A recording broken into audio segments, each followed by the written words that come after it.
who heard the lantern tremble, who watched the curtain move, who saw the desert wind return with answers. Hello, Crimson Rain. Hello, Tanu. Perfect timing, eh?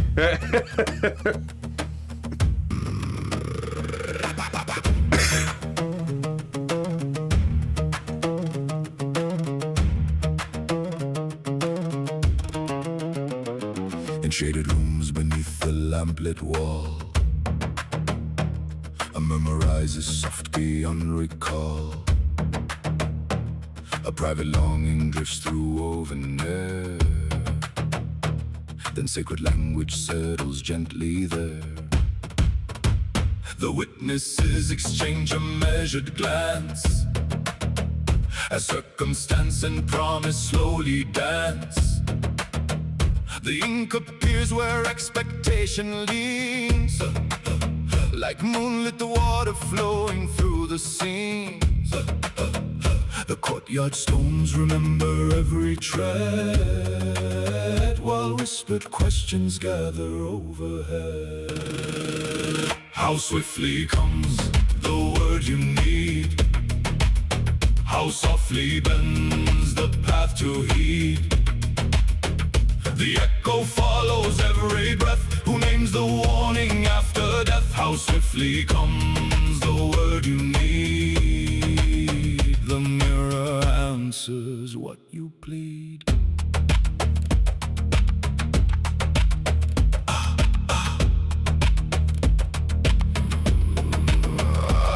Beyond the gate, bright gardens fill the sky with endless dawns that never age or die. Untouched reflections shimmer pale and still, like distant springs beyond a silent hill. The promise blooms in everlasting light, unfading forms concealed beyond the night. Yet underneath the ornament and gold, the same familiar hunger takes its hold. The desert wind returns across the plain, repeating old desires in new refrain. How swiftly comes the word you need, how softly bends the path to heed. The echo follows every breath, who names the warning after death. How swiftly comes the word you need. The mirror answers what you plead. I feel it sever, sever, sever. A voice within the fading frame, the warning spoken bears the same. Not mine, not mine. Another cries. The mirror turns. Hello, Philip. The mirror replies. What was above now falls below. What was concealed begins to show.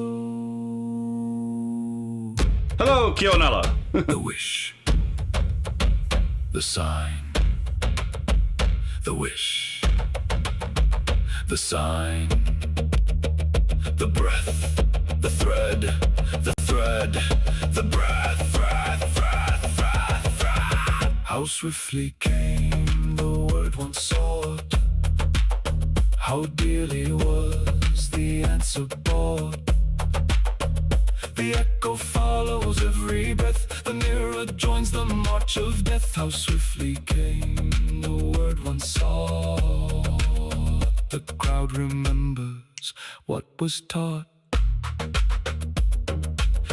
The lantern flickers, the curtain sways, the wind returns, the mirror stays. The thread remembers, the breath remains across the dunes. Hello, Imperial Answer. Thank you.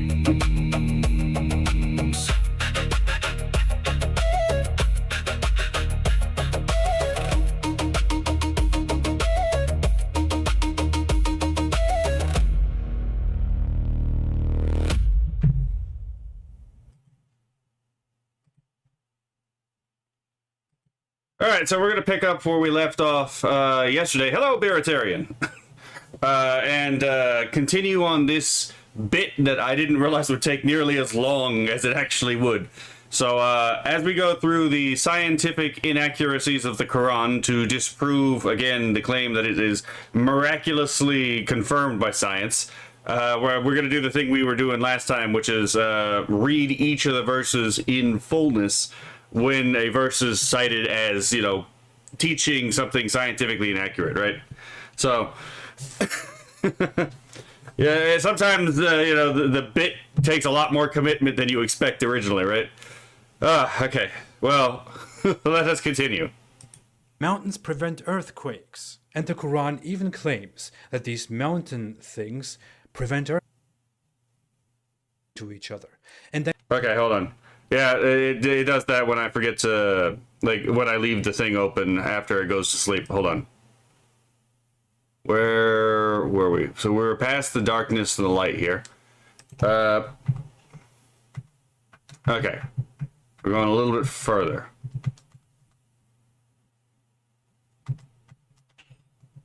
Maybe not. Okay. I may have lost exactly where we were. Hold on. Shit. Luckily, we have, like, a thing down here. So I'm just going to start from the very beginning. Mount Thames. Like, oh my god, computer. Find Mount Thames, right? Number 28, mountains placed into the earth. The Quran tells us that mountains were at some point... Wait, is this the section we were just on? Hold on. Yeah, because we got to the sky with smoke and the earth was created by skies, if I remember correctly. Yeah, we talked about stripped away, sky could fall, earth, sky were joined. Yeah, it has to be this one. If I go back just a bit. Can't be smoke when the earth is already in existence. Number 28. Okay, this is not where we were just at. What the fuck? Oh, hold on. I'm just going to have to pull up the time for some deepest lore, right? Oh, my goodness. Okay. I am going to have to figure out where the fuck I was exactly, which should be quick because I actually have, you know, my own videos. So let me pull this up so I can test it. Let's see. It's on the unuploaded files. Yeah, I got to clear this out because this is eating up a shit ton of storage space on my computer. All right, so we were at, let's see. I pulled up the wrong video. Even trying to, again, start at the spot we were just at, I pulled up the wrong fucking video. Oh my goodness. Okay. So, where's the last spot we were just at? We were at 2944. No, okay, hold on. So, yeah, so we were a little bit past this. So, we go to 29.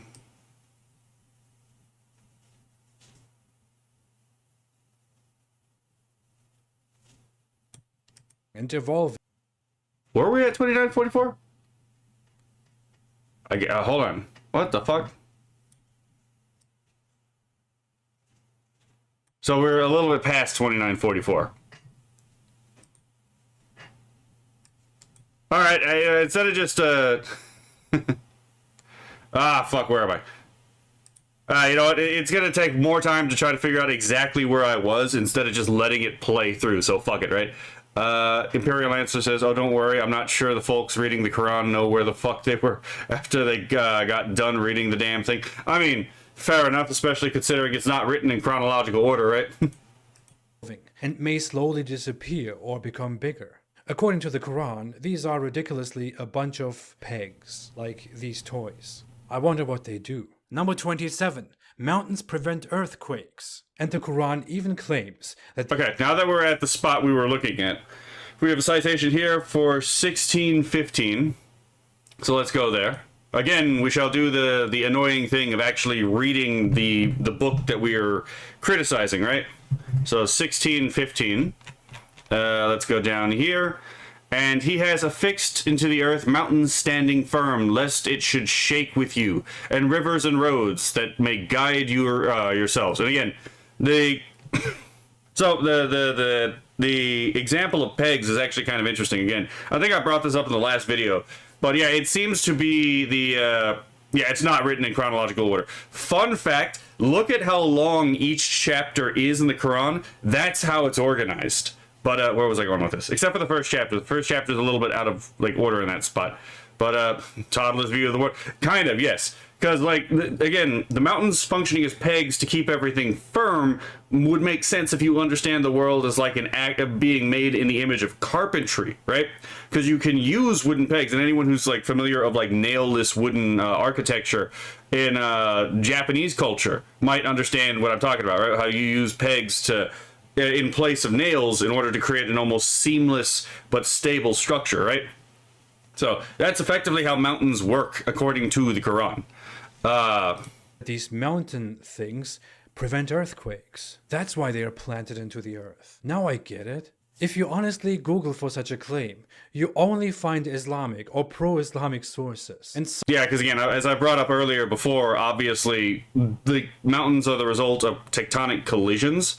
So if anything, that's going to be a place of like more earth shaking, more earthquakes, right? In fact, the Ring of Fire, right? What, you know, Japan is a country on the Ring of Fire. What are certain things that Japan is known for, right? Tsunamis, which are, you know, caused by what? Earthquakes. And what is the thing it's also known for? Earthquakes, right? Because the whole archipelago is basically one mountain, like a chain of mountains on the seafloor. So yeah, this just does not hold up to scrutiny. some that claim scientists recently confirmed that mountains prevent earthquakes. Miracle alert. If we count Zakir Naik, the medical doctor, as a This guy is one of the dumbest fuckers I've ever heard, but he's also one of the most deceptive sons of bitches I've ever heard. Listening to this guy talk is just a test of my patience, to be perfectly honest. scientist, this is probably true. If you look for credible sources, you easily find that many mountains cause earthquakes, normally, because they are just part of the plates under us, and with movement they can cause earthquakes. Yeah, I mean, again, this is like middle school science. Like, this is something most people should know if they actually paid attention in school. They use pegs to block lock multiple joints in place. Yes, exactly, right? Again, to keep it from, and part of the reason that is that it causes immobility in the joints, right? This is one of the biggest hoaxes in the Quran that many people in our time actually believe in. Number 26. Mountains will be removed. I think this is part of the eschatological claim that we saw earlier in the video, where it talked about the, again, where the sun and the moon and the stars and then the mountains and the end times. In the light of everything we just talked about, it is an extremely absurd picture that Allah would, I quote, scatter them, the mountains, as ashes and leave the earth plain without a crookedness or any curving. Okay, hold on. So let's go back here. We're going to read the whole thing again. So that's 20, and we're looking for 105 to 7. God damn. Some of these are so fucking long. Okay, so we're going to go 20. Let's see if I can outpace the thing. Okay, I guess we're just doing this number then again. Okay. Oh, almost there. Okay, so we're looking for 105, I think. Yes, 105 to 107. And they ask you concerning the mountains, say, my Lord will blast them and scatter them as particles of dust. Then he shall leave them as a level, smooth plain. You will see therein nothing crooked or curved. So, I mean, if mountains prevent earthquakes, I guess at this point the stability of the flat Earth is not a concern anymore, right? I guess we're entering into a time when earthquakes will be absolutely just the norm of the world, right? The whole world is basically going to become a series of continental plateaus, allegedly. Let's see. Or move the mountains so the earth appears plainly. So that's 1847. So let's go to 18, and we will look for verse 47. Okay, let's see. That would be right here. And remember the day we shall cause the mountains to pass away like clouds of dust, and you will see the earth as a leveled plain, and we shall gather them all together, so as to not to leave not one of them behind. So, again, there will be no more mountains in the future. The age of mountains will pass away. The age of Allah will be inherited by the age of the plains. Right? Just really, really, again. Remember something that hasn't happened. Yes, a bit of a contradiction in terms, right? This is how the Quran imagines the earth. The author of the Quran would get a very poor grade in geography at any school today. I'm sorry. Number 25. You can't pass the skies. The author... Well, I mean, this is actually going to be an interesting question at that point. If you can't pass the skies, I'm curious as to how many moon landing denialists are in the Ummah. Really interesting thing to consider there, especially considering you can reflect lasers off of mirrors left on the moon, right? So, or reflective surfaces left on the moon. So, yeah, really interesting shit. The author of the Quran would be in shock if he saw space travel today. The Quran implies that you can't do that. You can't travel through the regions of the earth and the heavens. Okay, so this is Quran 55:33. Again, more 33 is a more reasonable. Okay, 55:33. Had a momentary lapse in memory, right? But 33 is a much more easy, really reasonable ask than like 280 or 105, right? Let's see. Oh, assembly of jinn and men. So, by the way, jinn are not demons and they're not angels. So, in Islam, there is an intermediary form of life between men and angels. And that would be the jinn. The jinn are made of a smokeless fire while the angels are made of light, right?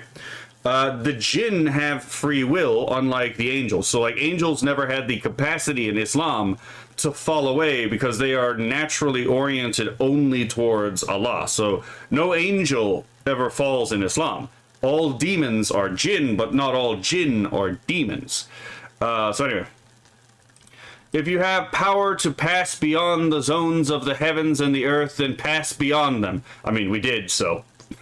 But you will never be able to pass them except with authority from Allah. So this is actually pretty interesting, right? So, considering we're pretty damn sure that we've been in space thanks to things like the International Space Station, and moreover, we've gone to the moon and, come back, and we've sent probes all the way out into, past the, Neptune, to take pictures of Pluto. Yeah, it's kind of interesting. You can only pass beyond them with authority from Allah. So I guess that means America has authority from Allah, right? Checkmate, jihadis, right? Oh my God. But O tribe of jinn and men, if you are able to pass through the confines of heaven and earth, pass through them. You shall not pass except by authority. Okay, I will also pause because I have to bring up that also, jinn are oftentimes blamed for things like mental disorders and possession in the Middle East, but they are also thought of having a semi-corporeal, if not fully corporeal form, just adjacent to us in a way that we can't see. And part of the evidence to this is that there has been speculation in Islamic history about the possibility of, jinn and human beings having children with each other. So the Americans have authority, right? Blessed be America by the grace, by the word of Allah Himself, right? Only by His authority can you pierce the heavens, and America, by Allah, has done exactly that, right? We need no caliphate, right? America is top dog according to Allah, right? Oh my goodness! I'm gonna, I forgot about this. I'm gonna make this into a bit of a fucking meme. We have done that today. We have traveled to space, through space, sent drones, installed satellites, landed on the moon. People sent GoPros. Some say the verse says you can only do it by Allah's authority, and Allah has given us the authority now, but and again, the whole thing, aren't jinns considered like tricksters? It depends. So jinns can range from faithful Muslims to, again, straight up demons. It's a confusing it's a confusing subject to research. Although actually I am reminded back in the day. So this was, I think, back when I was in the military. There was an Iranian quote unquote scientist who suggested capturing a jinn and basically torturing it to provide them essentially energy. So it's like, I'm not entirely sure how you're going to make power plants of jinn, right? I mean, it's kind of like the real world equivalent of like, of like what Pokemon could do, right? It's like, all right, we're gonna capture a Magmar and we're gonna capture the ambient heat through thermoelectricity to power houses, right? But it's like, how the fuck are you gonna catch jinn, right? I mean, I'm not saying don't do it. I'm saying if you can, can I see? Right? It's literally the fucking like steamed hams meme, right? It's like, can I see? No, right? So, But that is a very poor defense. As we know, yeah, and I was going to say again, if that was true, if it could only be done by authority from Allah, then it turns out that the kafir, not the Muslim, has the the authority from Allah to pierce the heavens, because it was the kafir, specifically, largely again Christians and communists that pierced the heavens, and that's I don't think that's a very good position for Islam to be in, right? Jinns cause all the Mandela effects that get memed. Gotta remember everything you read. Hello, Boo Huckley. Hello, Kevin Eric Snell. Jinn Power World. Oh my god. That's, what? Power World did it first. Fair. Oh, by now, the Quran's creator thought the sky was an object, a barrier that can't be passed. Number 24. Altitude and chests. In another such attempt, the Quran makes an analogy and says that Allah makes the unbeliever's chest narrow and tight, as if he were climbing up the sky. Okay, hold on. So let's go back here. We'll look at it. This is 125. So 6. Damn it! Stop autofilling. 6. 120. Was it 125? God.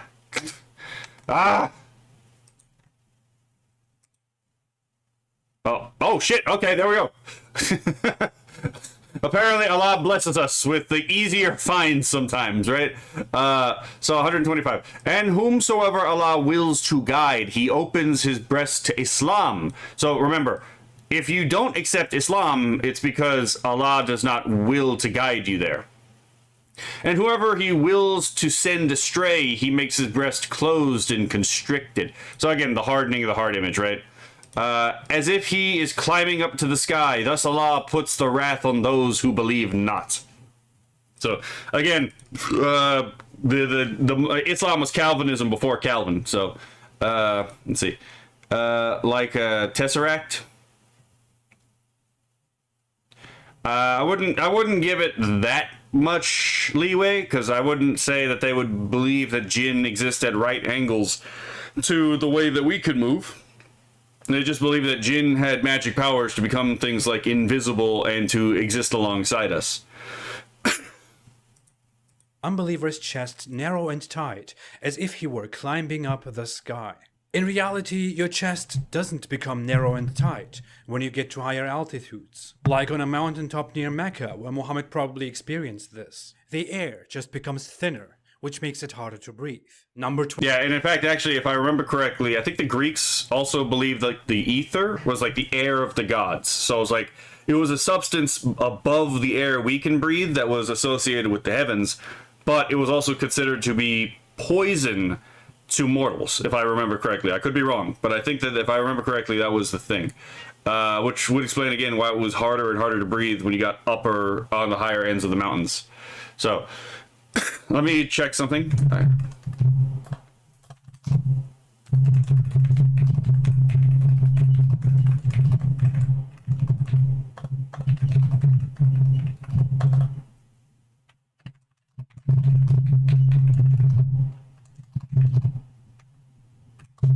Okay, while that loads in the background, let us continue.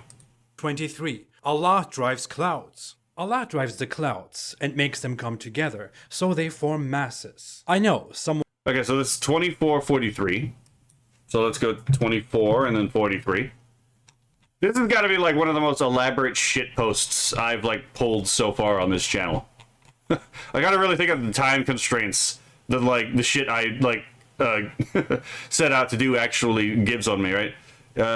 Your keyboard is bongo drums. Well, I mean, it's on a movable, noisy. Well, I mean, it's not just the keyboard. You probably also hear the metal itself move. Let's see. See you not that Allah drives the clouds gently, then joins them together, then makes them into a heap of layers, and you see the rain comes forth from between them, and he sends down the sky like hail, sky hail, like mountains. Or there are in the heaven mountains of hail from where he sends down hail, and strikes where within whom he wills, and averts it from whom he wills. The vivid flash of its clouds, lightning, nearly blinds the sight. So again, the little inserts here come from Tafsir al-Tabari. Let's see, and again, if you have the thought that like everything is like created individually, like every single second is created by direct will, not just permissive will, but direct will, right? Every single second, so that the past falls out of being and the future is not in being, and only the present moment exists, which is the historical Islamic conception of occasionalism, then yeah, this is technically true, but you would never be able to prove it. There's no scientific way to prove occasionalism, just like there's no scientific way to prove or disprove last Thursdayism, right? Like last Thursdayism is a thought experiment in skepticism. It's like, how could you possibly know that you weren't created last Thursday along with the rest of the universe with all your memories and evidence of the past completely pre-installed, there for your deception? To which the answer to that question is, I don't have to consider that because it's fucking retarded, right? I don't have to consider something that's so divorced from reality that it is like it would just drive you to madness if you actually like took it more seriously than it deserves to be. But so again, Allah directly moves the clouds and directs all their motions. Let's see. You were typing loudly on purpose. No, I just wasn't thinking about it. If Allah gathers the clouds, you'd think he would have favored his people a little more. Yeah, that's a fair point. Joking. Okay, fair enough. We are all replicants, exactly, right? I mean, like, there's a number of these really stupid, like, skepticism arguments out there. Like, we're talking academic skepticism or metaphysical skepticism, where you can't really know anything with with precision. To which the answer to that is yes, technically it is theoretically possible. I'm a brain in a vat with electrodes hooked up to me, making me like stimulating it in such a way that I believe all this is going on, but that's not conducive to me actually living my life in an objective fashion, right? So this is just navel gazing. This is literally just getting lost in the contents of your own mind, not really, again, considering whether or not it actually touches the real world around you, right? At some point, you actually have to consider that, if someone is punching you in the face, you can't exactly operate under the conception that I'm just imagining someone punching me in the face if someone is potentially really punching me in the face, right? I too like to operate reality with creepypasta rules guiding my imagination, right? Allah is a conductor. Right? I mean, if the view of heaven in Islam is anything to go by, that actually, there is a train being run there constantly, which is fucking wild, but One will say, and by train, I mean this euphemistically. I don't mean like an actual train, to be clear.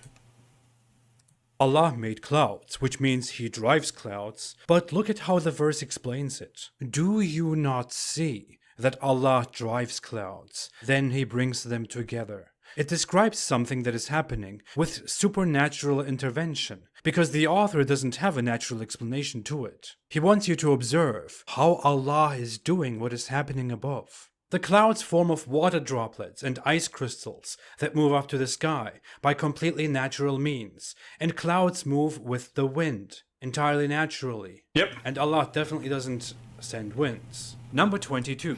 Yeah, again, this is the... Yeah, this is all just ridiculous. Even Aristotle would have found this explanation extremely lacking. It's like, really, this is what we're like positing here. Is it Allah punching? Well, I mean, I guess technically, if like God is the creator of everything that you see around you and yourself, if you were a brain in a vat, from your perspective, the mad scientist would be God, right? Or the same thing is like with the simulation hypothesis, where it's like the simulation hypothesis is just a bunch of atheists, to be perfectly honest, saying, I'm not going to believe in God unless he's a sweaty programmer like me, right? Allah sends winds. Well, that was unexpected. According to the Quran, Allah sends winds. So that's 2548.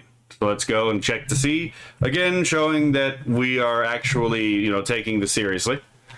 So 2548, if I remember. Yep, 48. Let's see. Almost there. Here we go.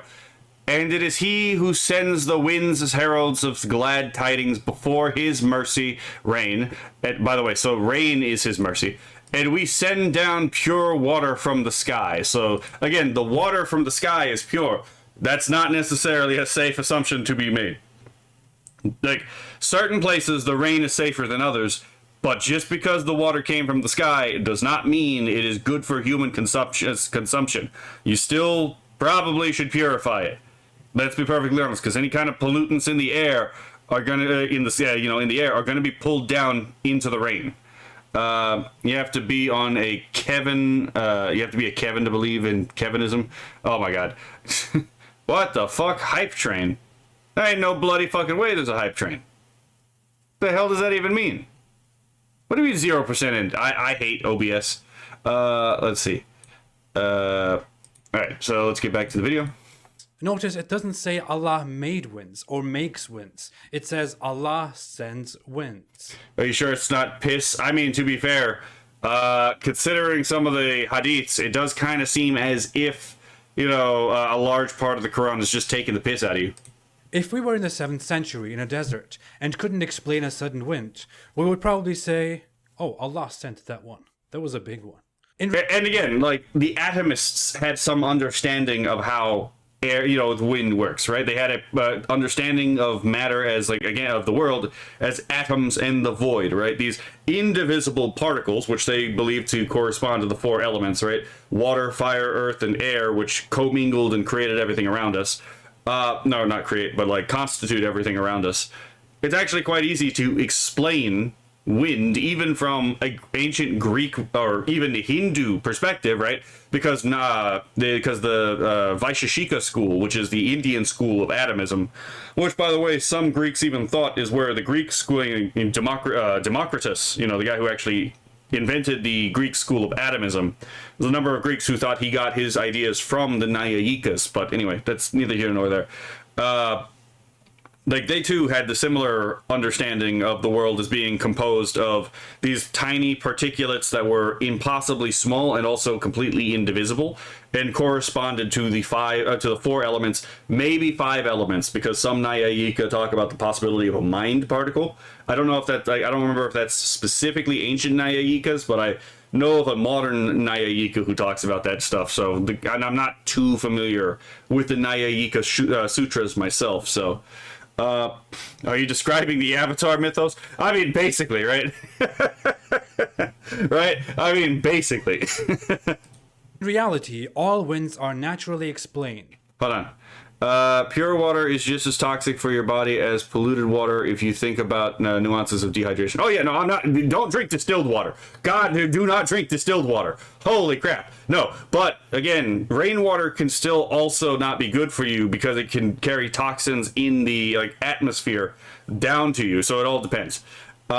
Quintessence, that would be ether. But yes, the quintessence is like the 5th essence or the 5th substance. Let's see. And are in a constant cycle. They are merely results of varying temperatures changing the pressure of the atmosphere. Air travels from higher pressure to lower pressure, and we call that travel of the air wind. We can cause winds. Objects can cause winds. They are not sent from somewhere. Number 21. Yeah, and again, to be fair, you'll notice how a lot of these miraculous errors, right, are things that, at least in America, in Canada, and most of the Western world, right, you would have probably learned in middle school. And that's kind of the thing I'm harping on right now, right? And the only reason I'm harping on this right now is because of the specific claim we are addressing, is again the perfect preservation of scientific miracles in the Quran, which again is just like patently absurd.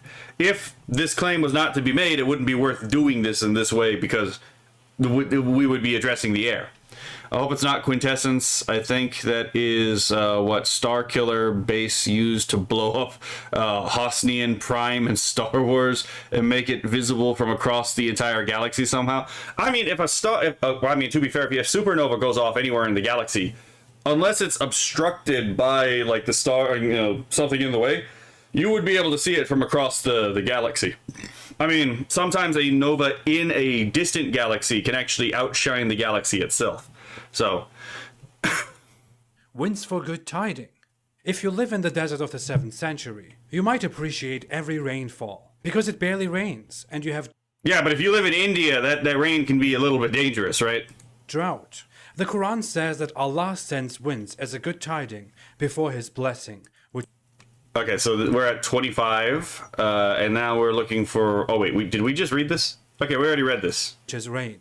But wind doesn't necessarily come as a good tiding. People in I didn't even think about this. But you're absolutely fucking right? Oh my god. A hurricane, some of the big threats in a hurricane are things like thunder. Yeah, sure, you know, ancient peoples would think that, you know, Allah smote someone with thunderbolt. But that being said, yeah, no, wind and water from the sky can be really fucking dangerous. And this would be something more apparent in like a, again, Mediterranean society that actually had seafaring, right? So this would be something obvious to the people who had storm gods, like the Phoenicians, the Egyptians, the, you know, who actually did, you know, commerce across the sea. So things like the Mycenaeans and the classical Greeks, the Romans, the Etruscans, the Carthaginians, who were basically just African Phoenicians, the Basque, all of these people, right? Wasn't there a star that went supernova recently? I'm going to be perfectly honest. I have not been keeping up with astronomy. Y'all would know more than this than I would, to be perfectly honest. in rainy areas who experience heavy, destructive rainfall would call this anything but a good tiding or a blessing. Yeah, that was one time in a previous job I worked at where it rained, and I worked an afternoon shift, so I was there from like 2 p.m. to 10 p.m., right? And it rained, and it rained bad, and we got a flash flood warnings there, and I was like, well, that sucks, because that means I can't get, you know, because there were two routes that I immediately thought of trying to, like, get home. Like, well, those are both blocked, but then I realized, like, wait a minute, there's a third way that I might be able to use to get home, and everyone else apparently didn't think about that, so everyone else just kind of stayed there, and, like, they kind of just stayed at work, and till like the rain and the flood warning went away. But I took a risk for it, right? And I drove down to see if I could actually find a way out, and I did. And I did. That's because again, I do a couple different routes from that place. But I actually got to go home that day, and that was definitely much appreciated, because oh my god, I needed a break from that particular job that day. But that being said, yeah, you get a flash flood warning from the rain for a reason, because the rains can be really damn dangerous. Imagine you have severe floods and your business and your home is ruined. But Allah says this is a blessing and a good thing, because desert dwellers like it. You think Beetlejuice went supernova recently? I'm going to look this up, because I haven't heard anything about this. But, I mean, y'all seen what my main area of, like, you know, interest is. I haven't really been watching, like, I don't really watch the news, so this just would have missed me, so I'm gonna check this out. Also, wind doesn't always come before rain. It might come simultaneously or afterward. Number 20. Allah sends rain from the sky. Allah sends rain down from the sky, from the ceiling. As before, Allah made rains or makes rains could probably be acceptable, even if that is completely absurd as well. But the Quran claims that Allah sends rains, just like winds, and tries to explain natural occurrences in supernatural ways. Okay, so yeah, again, if it was like, again, more of like a causally predetermined kind of deal, or like, you know, then that would be one thing. But we're talking about, like, again, active causation in, you know, as in like interacting specifically and intentionally with the material world to cause this effect that's not encoded in nature itself through natural interrelations, right? So let's see, we got Quran 25:48, which we already read. 43:11. Let's see, 43:11.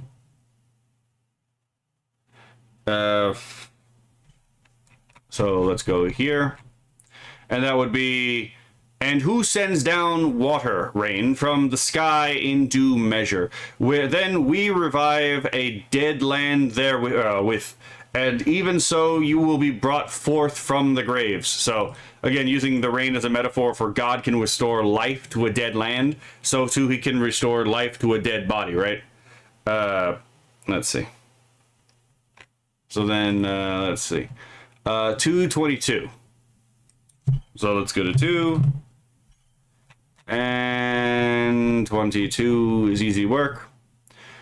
Who has made the earth a resting place for you, and the sky as a canopy, and sent down water, rain, from the sky, and brought forth therewith fruits and provisions for you? Then do not set up rivals unto Allah in worship, while you know that He alone has the right to be worshipped. So again, there's also a commandment against shirk. Grok gave me SN 2026 SQF going supernova. That's a star I'm not familiar with. But it does definitely sound like a real star name. In the time of the creation of the Quran, people were aware that rainwater came from the clouds above. What they weren't aware of is that the water that comes down as rain is water that we have on the ground, that evaporates through heat and gathers in clouds just to come back again. Muhammad apparently thought Allah makes those clouds, of course, and sends water with them. The water comes from above. In fact, we have a series of authentic hadith. In one report, Aisha explains that whenever Muhammad saw a dark cloud and a wind, he would get sad and concerned. Muhammad then explained that he was afraid there would be punishment within the cloud or the wind. In another report, Interesting.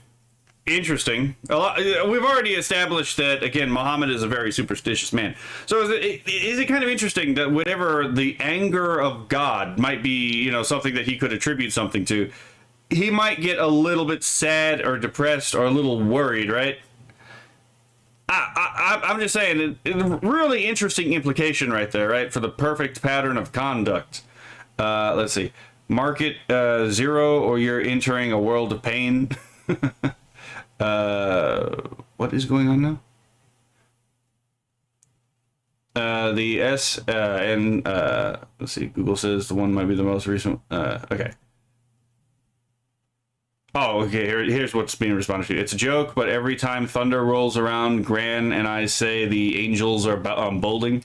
Okay, fair enough, right? report, he clearly... But yeah, I mean, to be fair, again, Muhammad attributes supernatural agency to basically all natural phenomenon. So there's no real room for natural law in a lot of areas of nature because, it's directly caused by God and not the inherent properties of the things that you're observing and interacting with the other things in nature, right? So...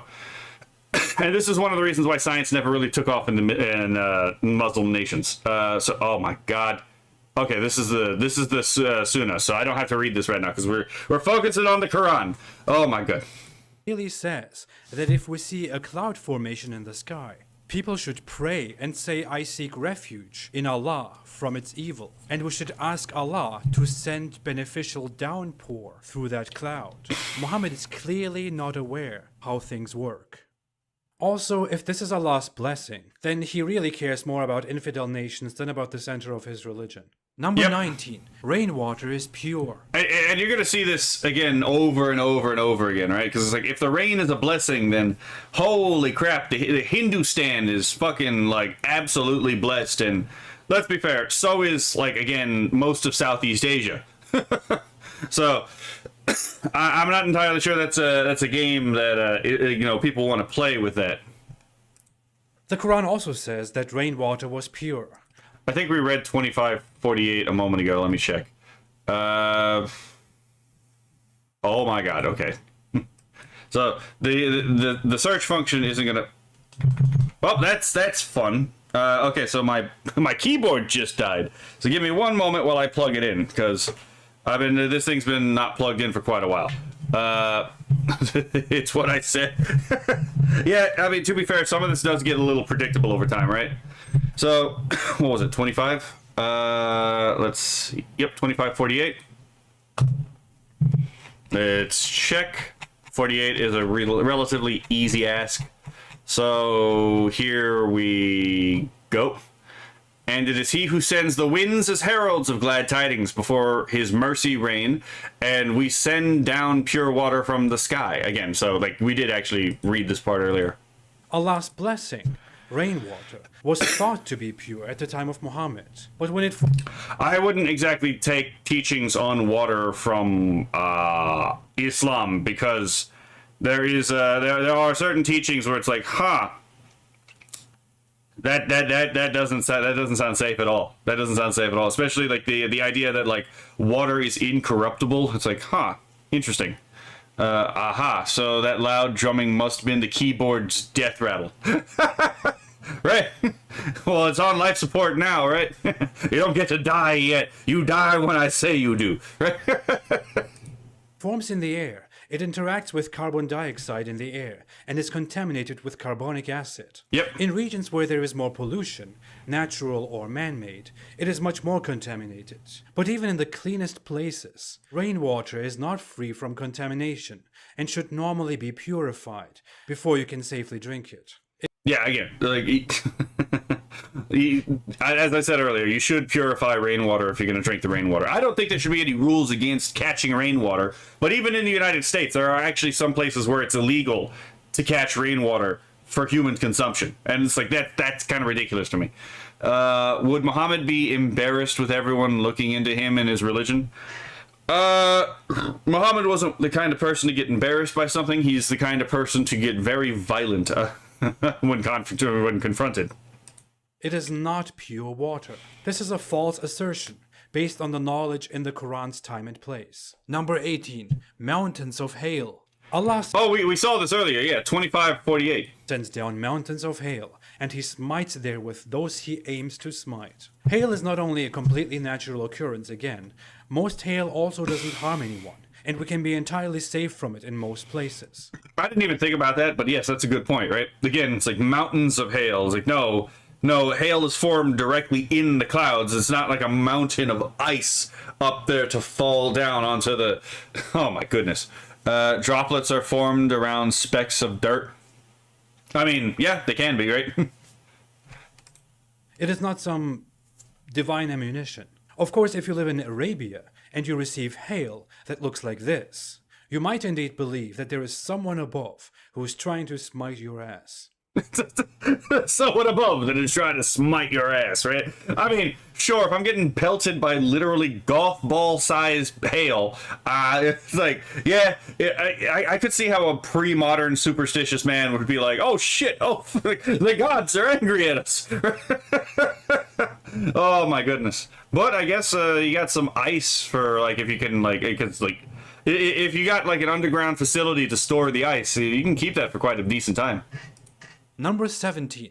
Allah sends thunderbolts to smite people. Yes, we're hitting the part where the Indo-European peoples, right, had their thunderer god, like Indra or Zeus or, Thor, right? So it's like, yeah, again, classic belief of ancient pagan societies. I want to see what Muhammad's explanation for tornadoes was. Ooh, that's a good question. I actually don't know off the top of my head. That's probably something in the hadith, though. Hello, Kura. Time to sheet on Squiggles again. Yes, I made a commitment to read each one of the verses he calls out, if I can remember not to reread the ones I already have. It gets a little bit, repetitive sometimes. But to go through this and read each verse in fullness so we could see exactly what it says, just in case there's more to comment on, right? And because we're doing this, we do kind of anticipate some of the things that he ends up talking about, right? Because in a lot of these, especially the longer ones, there's like multiple different errors nested into a single verse. In cleaner places, it won't hurt to get rainwater in your mouth if you're healthy. Yeah, I mean, yes, like it in small doses, it should not hurt, right? Allah sends thunderbolts to smite people. I haven't heard that before, not in so many mythological beliefs long before Islam. Lightning It's inevitable sometimes. I mean, yeah. forms within clouds by the interaction of hail and rain, transferring electrons onto each other, and those electrons interacting with the electrons on the ground below. Yep. In this random occurrence, most people are safe, and nowadays we can even protect ourselves with lightning rods, which I don't think that's a classical depiction, because again, the jinn are like beings of smokeless fire. So their classical depiction is, you know, a being of smoke, not necessarily as like a half tornado. I think that's more of a later artistic development. So let's go 13. What was it? 1313. Yeah, 1313. This one I don't think we've read yet. Let's see. Oh yeah, we definitely didn't read this one yet. And and we got a Star Wars name here. And Rad. Okay, I'm just going to say it that way. Thunder glorifies and praises him, and so do the angels because of his awe. He sends the thunderbolts, and therewith he strikes whom he wills, yet they, disbelievers, dispute about Allah.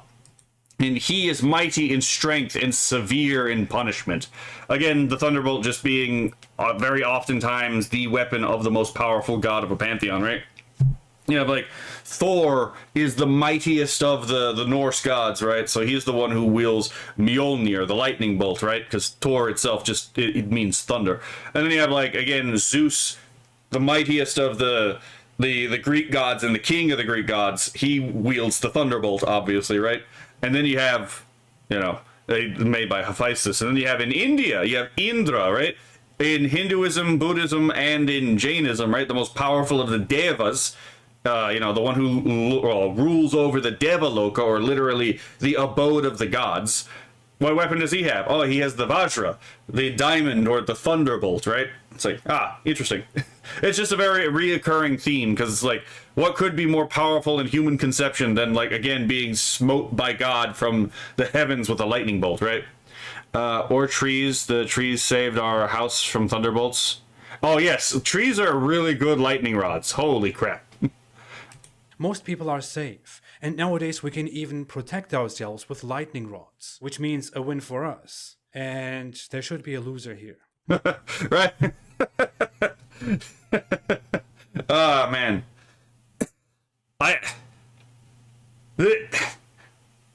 You could probably make like a Call of Duty like fucking gamer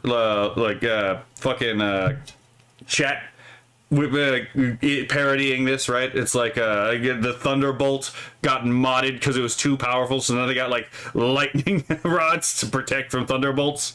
Oh my god, just Allah crashing out because of this. Moreover, this is just a silly belief that we can see in many beliefs like Greek mythology with Zeus, or also in Norse mythology, Slavic mythology, and so much more. I'm also sure Allah uses the thunderstorm on Jupiter to smite people, or just to have fun. I would Jovian thunderstorms are fucking crazy. do that if I was Allah. Number 16. Allah holds birds up. How do birds fly? Do they just flap their wings and split the air in which they swim, and carry their lightweight bodies through the air? Or is it magic? Correct. Allah holds... It's magic. So the swimming analogy comes from, again, older sources before flight was actually understood. It was thought that birds effectively just swam through the air, which is not really how they fly, but, you know, from the perspective of someone who doesn't have access to fluid dynamics, it's a reasonable assumption to make as like a first draft. them up. This entirely natural process that we can meanwhile imitate or even improve is explained by 7th century desert dwellers who created the Quran, with Allah holding the birds up. Okay, so this was 1679, so let's go to 16. Kamehameha waves lightning bolts. Let's see, so we got to go to 79. It's not that far down. And that would give us... here we go. Do they not see the birds held flying in the midst of the sky? None holds them but Allah. None gave them the ability to fly but Allah. You see how, again, this is in the like brackets, because this is a textual insertion here. Verily, in this are clear ayat, proofs or signs for people who believe in the oneness of Allah. So this is like Tawhid. So yeah, I'm not entirely sure what birds flying has anything to do with proving Unitarianism, but you know, apparently birds flying is a proof of Unitarianism. Century desert dwellers who created the Quran, with Allah holding the birds up. Of course, you could say, well, Allah created winds, so it is technically Allah who holds up birds. But is that...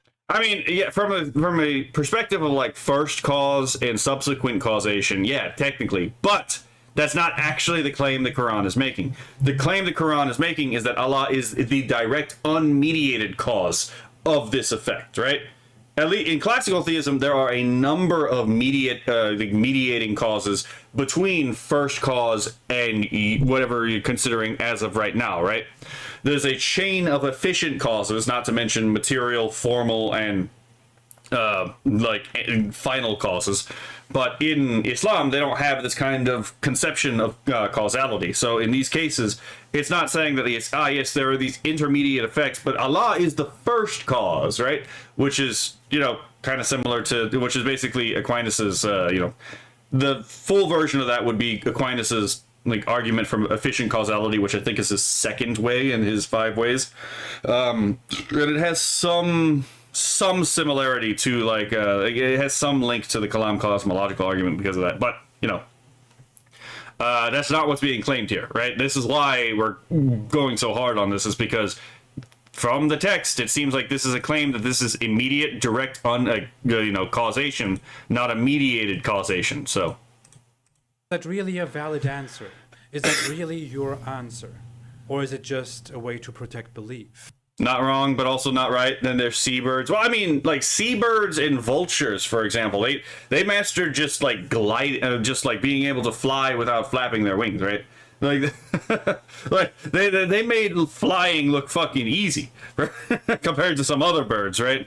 In Allah. Number 15. Allah steers ships. So then, why do we have if Allah steers the ships? Why do we have things like captains? Right? What else could be driven by Allah? Ships. This could be taken as figurative, but seriously, what kind of figurative speech is that? I kind of get birds, but ships? We are probably talking about sailing ships here, and the Quran probably means that Allah sends the winds that steer the ships. And I'm really helping Allah too much here. And that... Yeah, I do think he's playing a bit of devil's advocate and, like, again, steel manning the position. So it's like 1766. Okay, let's go down here. But I do appreciate he gives the steel man, right? I'd rather knock down a steel man than a straw man.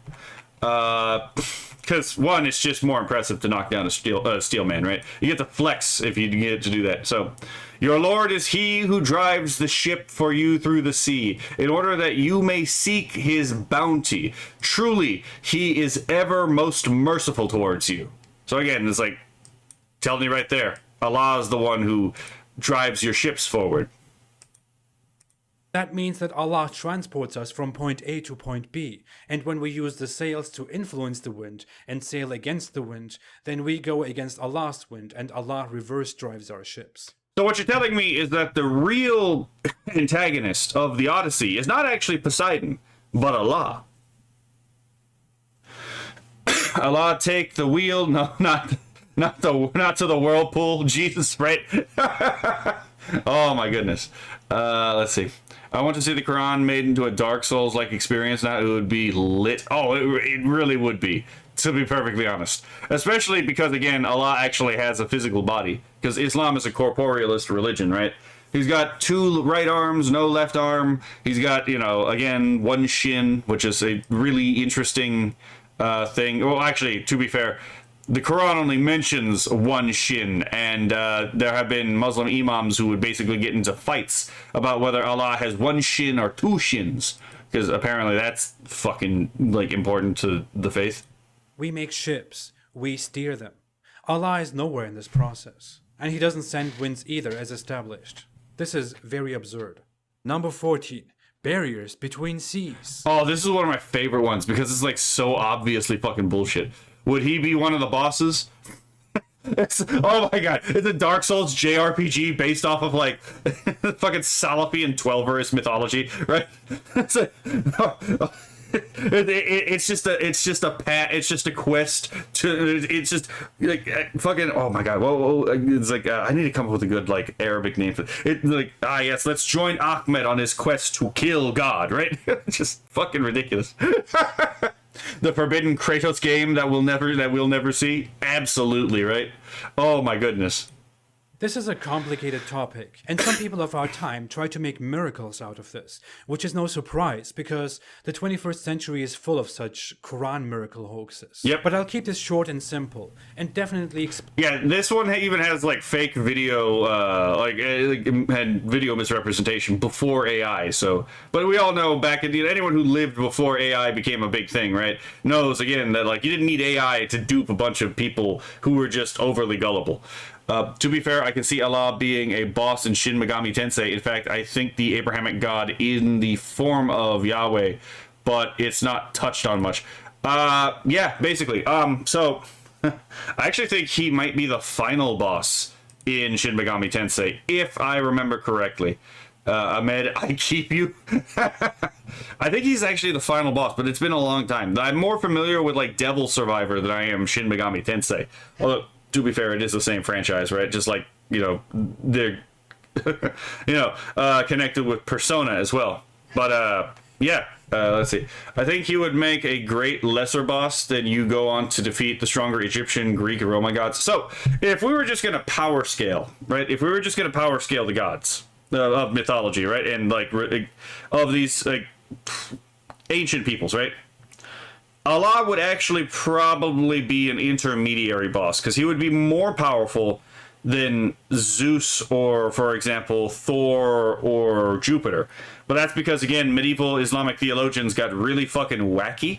And there's an actual, like, one of the early multiverse theories actually is effectively came from Islam, right? Where there was one Islamic theologian who said that Allah has the ability and power to make as many worlds as he so desires, each one with their own angels, their own humans, their own jinn, their own, throne of Allah atop them on creation, right? And he even said that he thought exactly that there were an infinite number. I think the actual world is like thousand world or something like that. I'll look it up in just a moment. But that he expected all of these cosmologies to be nested alongside each other, to the left, right, up, and down of each other. And yeah, so that's not really a feat comparable to anything in most of Indo-European mythology outside of India, because India has a larger cosmology than Islam, even if you give them the infinite multiverse thing that they came up with in the Middle Ages, because it's not just in the sense of like a bunch of an infinite number of universes nested alongside each other like atoms in the air, right? In Hindu and Buddhist cosmology, you actually have higher layers of being as well, right? So you don't just have, like, again, an infinite number of material universes. You also have spiritual universes that completely transcend on a conceptual level from those lower universes. So Allah would be greater than most of the pagan pantheons because of the feats that he actually has in medieval cosmology, but he would be completely mocked by basically anything Indian except for Jainism, right? Let's see. Hold on. No, left arm, two right arms, one shin. What the fuck is that Lovecraft description, right? PT Barnum didn't need AI or Photoshop. Let's see. In Shin Megami Tensei, Yahweh is the final boss in 2 and 4.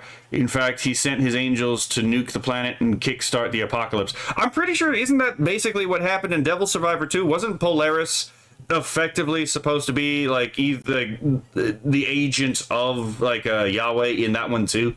At least in the animation, he basically is like the stand-in for Yahweh in that particular story. In the animation, at least. Just throw Pretty Lady at Zeus, right?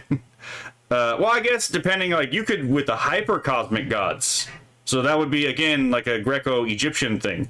The hypercosmic gods of Neoplatonism would definitely outscale Allah. Disney, Marvel of religions, yep. Buddha is the most powerful. Kind of, right? Kind of. It depends on which sutras you're taking as serious, right? Because, like, again, like, from Buddhist sutras, basically, yeah, the Adi Buddha. But when you're looking at the Hindu sutras, they actually have placements for Buddhas in a number of, like, in the Hindu cosmologies.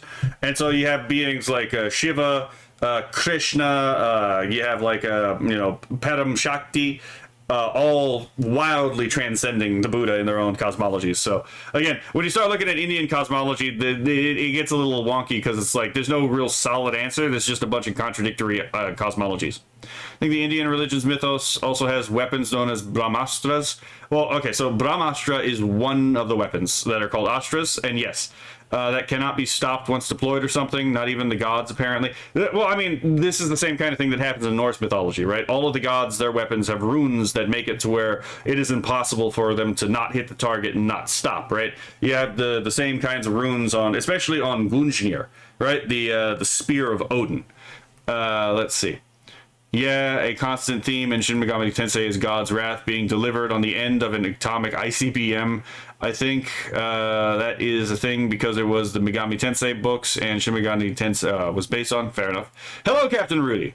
Let's see. Uranus on Taco Nights, the most shows up in Devil Survivor and some others as well. Let's see. Love Shiva. Shiva, from what I am told in Shin Megami Tensei, is a fucking bastard to fight.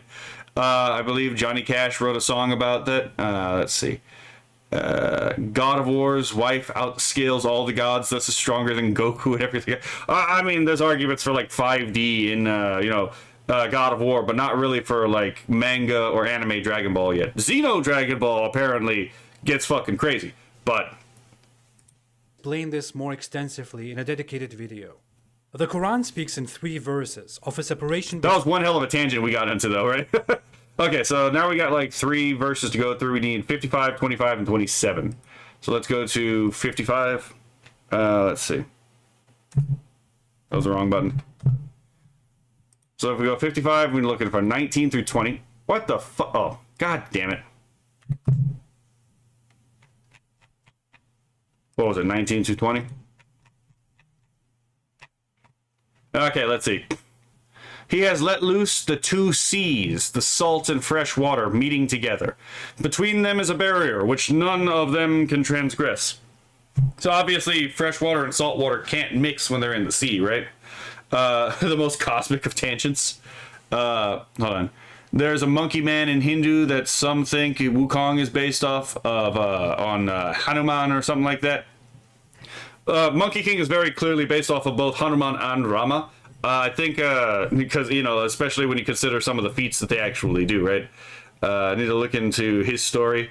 Honestly, any of the Indian epics and any of like the Chinese epics are beloved for a reason, right? Like people talk about, okay, so people say that like, yes, like, the pinnacle of like writing in the ancient world are things like the Iliad and the Odyssey and like the old Greek epics, right? Because it's like, first of all, like, it's not fair to compare Beowulf with these things because they're not trying to do the same thing, right? And second of all, most of the people who complain about Beowulf don't understand what Beowulf is trying to do in the first place, right? J.R.R. Tolkien wrote an entire like explanation of Beowulf and how it's commonly misrepresented by, Greek enthusiasts when he gave his own translation of Beowulf, right? Because there is a J.R.R. Tolkien translation of Beowulf. But to counter this point, there's not a religion based off of, the Iliad and the Odyssey, right? But for the Ramayana and the Mahabharata, there is, right? So if you're talking about like cultural impact, like as the benchmark for how well something is written, I think the Iliad and the Odyssey might be mogged just empirically by the Ramayana and the Mahabharata. So I don't think that that's a really good benchmark for assessing the literary quality of a work. Epics are loved for a reason in general. Yes, exactly. Speaking of which, about religion, right? There's actually a cult of Sun Wukong in, I think, Taiwan and maybe in Guangdong, if I remember correctly. So there are actually people who worship a explicitly fictional character from the, again, Journey to the West. So again, if we're going based off of that kind of stuff, it kind of not comparable, right? Let's see. Told you about the sea salt, bro. All right, so yeah, between yeah, so I already read this part. Between two. Oh shit! So it's 25:53. I almost let it play because I forgot I only read the first one. So 25:53. Bit of annoying to have to go through all this and not be able to just look up the verse like you can on, for example, most Bible websites. Okay, let's see. And it is he who has let free the two seas kinds of water that is palatable and sweet and that is salt and bitter. By the way, if fresh water tastes sweet to you, you need to start drinking water. You are dangerously dehydrated. Let's see. And he has set a barrier and a complete partition between them. And then finally we have 2761. So we go 27 and we go down to 61. Almost there. Here we go. Is not he better than your gods, who has made the earth as a fixed abode, and has placed rivers in its midst, and has placed firm mountains therein, and has set a barrier between the two seas of salt and sweet water? Is there any Ilah, God, with Allah? Nay, but most of them know not. Right? One of these days, I have to bug a Cosmic about my theory of art. I'm all ears whenever you get the chance. My Discord is open if you need to, like, again, send me a Discord. Let's see. Okay. Waters. In one verse, it mentions that Allah put a barrier between sweet and salty water. And in two other verses, it says that there is a barrier between the two seas. If you search for this topic on Google, almost all search results will be again about Islam and Muslims, because no one else cares. Because Muslims try to explain the assertions in these verses, because such a thing doesn't really exist. There is no place on earth where two seas don't really mix into each other. And there is no place where two waters, salty or sweet, don't mix. They only mix. Again, if water tastes sweet, you're dangerously dehydrated. I have to drive that home. If you drink water and it tastes sweet, you are in a very bad spot. In that case, mind if I friend you? Yeah, you can send me a friend request. Salt water is just heavier. Not to mention heavy water or super heavy water, which are real things, by the way. They happen to deal with like the isotope of the atoms involved, right? Curious, but how much of this did Islamic rulers actually pay lip service to? As I can't believe for a second that there is nothing in here that wouldn't make a running state a hurdle in practice. So I'm going to be perfectly honest. Most Islamic states actually like just full on went with this, and they only really tolerated other modes of knowledge insofar as it gave a practical advantage over other nations and enemies, right? So there were times where they dropped some of these ideas in favor of more accurate ideas of the world, and other times where they just went full on ham, right? Like the era of the Islamic golden age of philosophy, again, which was mostly stolen from like Greeks, Hindus, and Persians, was ended by Al-Ghazali, the guy of Kalam cosmological argument fame, because Ghazali actually wrote a book called Against the Philosophers. Specifically, that philosophy, as presented by, again, Greeks, Persians, and Hindus, was totally incompatible with Islam, and he was absolutely right about that. And it was because he was right that shit just, again, never could, progress. Let's see. The brine pools underwater. Yep. That's another good example. Even certain degrees of salt water, and oh my goodness. Below the surface, and can't be seen from above due to their different qualities that they transfer into each other when they mix. Yeah, again, before AI, you had this, again, Dawaganda slop here, right? People talk about AI slop, but they don't talk about things like Photoshop and video editing slop. The Atlantic Ocean and the Mediterranean, for example, have different qualities based on their depth, the area, and many other factors, which is why the qualities of the water in the Mediterranean are preserved, just as the qualities of the Atlantic Ocean. The water mixes at this point, but it merely changes. Have y'all ever seen a fish go into toxic shock because it goes into a brine pool?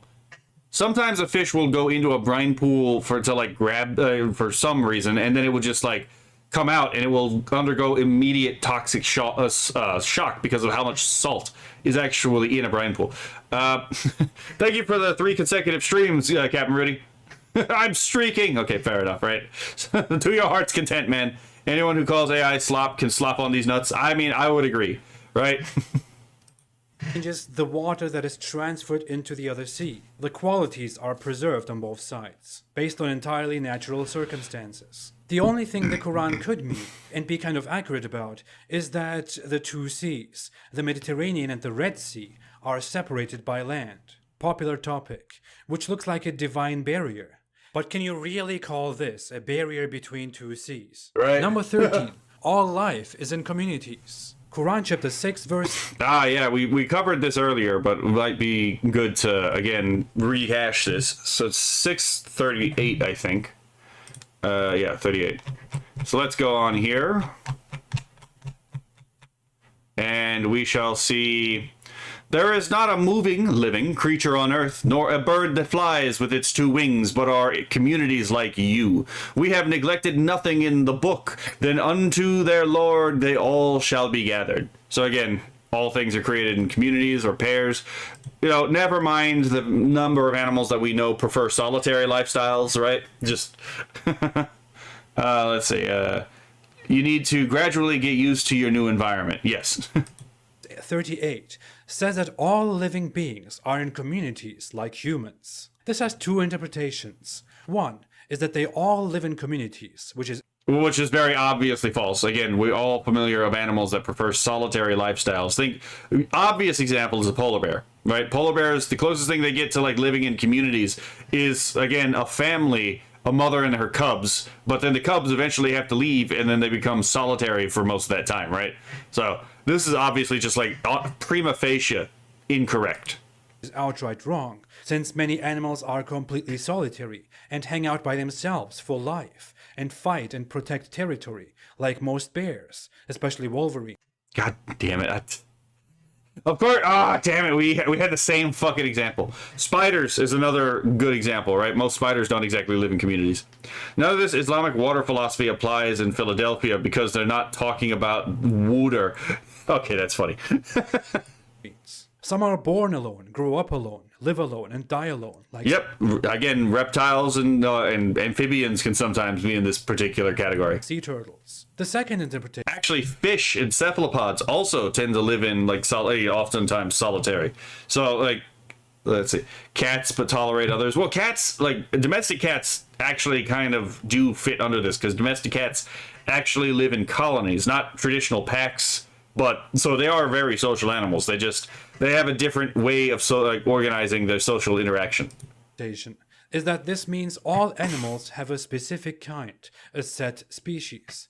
But this is not true either. Many animals form by evolving and becoming something different, which is completely proven. As they Hello, Dark J Glasspool. change and reproduce, they become groups and mix into each other or out of each other. There is absolutely no plan in this. We can even have influence on this and create them, like domesticated dogs out of wolves, of which we make breeds that can be very unique too, like our sweet Labradoodle. Number 12. Labradoodles are pretty fucking baller dogs. Let's be fair. They just look nice, right? Do they have what is their function? I don't know, but they look really nice. But to be fair, Borzois are fucking cool dogs too, right? Oh my goodness. 12. Everything in pairs. According to the Quran, everything comes in pairs, in mates. So this is 5149, which I think we've also read part of. So let's go to 5149, just to make sure. But I think we did read this one, 5149. And of everything we have created pairs that you may remember the grace of Allah. So, now what does it mean again? Some will translate it as pairs and some will translate it as mates. These two functionally mean the exact same thing. Cats are ANCAPs based, right? Covenant communities, right? Press. Let's see. I mean, if I got free food, I'd be tolerant of aliens too. I mean, that's a good point, right? It's the whole meme of like, we treat dogs and cats very well and they have two very different ways of like seeing it, right? Dogs are like, they give me food, they shape the world around me like, for my benefit, they must be gods, versus the cat strategy of they give me food, they shape the world around me for me, I must be a god, right? Cats are apex predators. Oh no, cats are not apex predators. Domestic house cats are not apex predators at all. They get fucking hunted to basically irrelevance when other medium-sized predators are present, like coyotes. Let's see. See us as hairless or uglier cats. They feel bad for us, right? This is far from the truth. In reality, we have many animals that don't mate, that don't have two sexes. Some animals can reproduce asexually, and that's their main strategy, right? And other animals, they are hermaphroditic, and they don't actually have male and female, right? They just have one kind. And yeah, sure, there needs to be two to tango in that particular case, but, you know, either one can be the giver or the receiver, right? Just putting that out there. We have those that reproduce by themselves. We have animals with two sexes, more than two sexes, one sex. I'm not familiar with the more than two sexes thing. Maybe he's talking about like male, female, and then sequential hermaphrodism, but I'm not entirely sure what he means by this particular one. I think he's talking about sequential hermaphrodism, etc. The New Mexico whiptail is only female, for example, Yep. and reproduces without mating, which completely debunks the Quran's claim. Other animals don't have two sexes, or are hermaphrodites. They have all the organs. A 7th century man couldn't have known this. And again, using the frog example, some frogs and some fish actually do have the capacity to actually, again, change from one sex to the other under conditions where there are no available mates, right? Let's see, lesbian lizards. I hate that that's alliterative. I hate that that has alliteration in it, but you know what? Fair enough. More than two sexes are mushrooms. Okay, I have no idea. Well, okay. If we're talking about animals, that's what I'm talking about. But like, as far as like with the mushroom thing, I'm actually not a mycologist, so I'm gonna have to look this up. There's only one sex. Let's see. I think I heard there's around 67 different genders. Oh my god. Right? Not the whiptail lizard again. But we know, and we can immediately discard this assertion of the Quran as baseless and very clearly wrong. Number 11 and number 10, plants in pairs and fruits in pairs.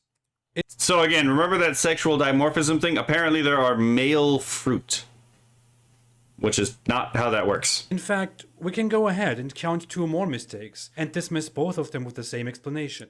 So let's go 13.3 and 36.36. So we'll go with 13.3. And it is he who spread out the earth and placed therein firm mountains and rivers of every kind of fruits. He made Zawjain, Ithnain, 2 pairs, may mean 2 kinds or may mean 2 varieties. Example, black and white, sweet and sour, small and big. He brings the night as a cover over the day. Verily, in these things there are ayats, proofs, evidence, lessons, signs, etc. for people who reflect. And then for this one, it's 36.36. So 36, and then we go to 36. Flowers are herms. I mean, yeah, that's kind of my point, right? 36. Here we go. Glory be to him who has created all the pairs that which the earth produces, as well as of their own humankind, male and female, and and of that which they know not. Neither plants nor fruits have necessarily all 2 mates, or a limit of 2 mates, and many reproduce by themselves, like dandelions, that spread asexually by seed. Fungi reproduce asexually. The statement about fruit is completely ridiculous. There is no such thing as fruit coming in pairs. There is no accurate interpretation to this. There is no A apple and B apple. There is Wait. I don't see the difference. Which one of my apple protagonists? I want to choose well, how do I pick between body type A and body type B? They look the same, right? Oh my goodness. Wait, are we allowed to call them male fruitsy? Okay, that's funny. Technically, mushrooms are closer related to us than they are plants. Oh yes, definitely. Let's see.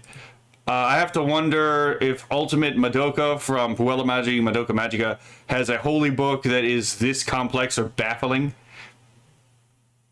You know what? There was all kinds of, like, back in the day, there was all kinds of, like, anime parody religions, right? I remember Haruhiism was one of them. I wonder if there was one for Madoka. It would be kind of shocking to me if there wasn't. I suppose Islam, there are 72 genders, right?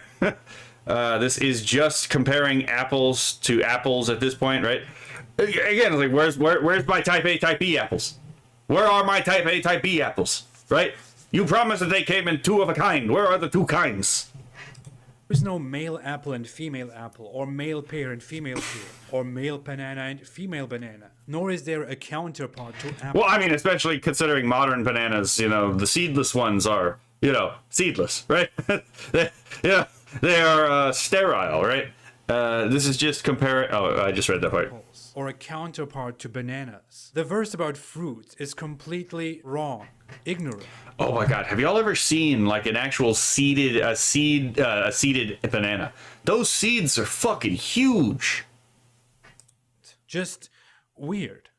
What the perfect book that was supposedly sent by the all-knowing Allah didn't know can be learned in biology classes at school. Number 9. Milk from livestock is pure and agreeable. The Quran claims that milk from livestock is pure and agreeable. Well, I mean, you can drink milk from livestock, even like raw milk from livestock, but that's not necessarily to say that there aren't necessarily dangers that come with milk from livestock, right? Like, it is a thing that can happen, right? And I don't know. Listening to Kirsha talk, it doesn't sound like it's just livestock where the milk is pure and agreeable, right? I'm just saying. Some of the rants Kirsha has gone on, and it's like, we're talking about milk. I don't know. Just saying, right? If anyone knows the kind of rants she gets on sometimes, or the kind of tangents she gets on sometimes, you know what I'm talking about. But, you know, something, you know, the lost chapter of the Quran about breastfeeding adult men, right? Like 1666. Okay, here we go. And verily in the cattle there is a lesson for you. We give you to drink of that which is in their bellies. First of all, milk doesn't come from the bellies, but like it does actually, it is formed from what is processed in the bellies at least, right?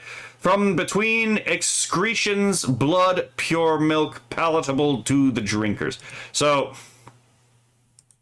milk is apparently formed from between excretions, so, you know, waste, and blood. And from between those, you get produce pure milk. It's like, okay. I don't think there is a between excretion and blood here, because it seems like the blood is between the milk and the excretion, but, you know, I digress, right?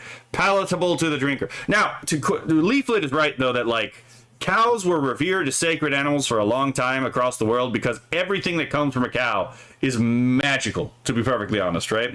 Like, oh my goodness, I thought cow was already good, and then I had a steak with cow blood, and they're like, holy crap, I'm getting this once a month. Holy shit, this is good. So, but yeah, drinking unpasteurized milk does come with some dangers, right? You can do it. And it's not, you know, I'm not saying it's like overwhelmingly dangerous, but there are dangers that come with unpasteurized milk that you should be aware of. Oh, okay. I thought I was gonna crash. I was gonna crash out if I crashed. I was deep in Haruhiism when I was in high school. Oh my god, this fucking computer. Okay. Yeah, again, I remember Haruhiism. Let's see. Captain Riddy says, I will say, as far as I know, the Quran doesn't explicitly state that the 72 virgins in heaven are all female. The 72 is the minimum. I'm just going to put that out there. The 72 is the minimum. Let's see. Tanu says, and Noah brought the fruits onto the ark 2 by 2. Okay, that's funny. I think I was worshiping the Axe Father Corn back in high school. It won me a lot of fights, but it also led a lot of disciplinary actions, unfortunately. Yeah, I could see that. Fruits are wombs, basically. Delicious, though. I mean, yes, they are delicious. You cannot survive off of them, though. Do not become a fruitarian.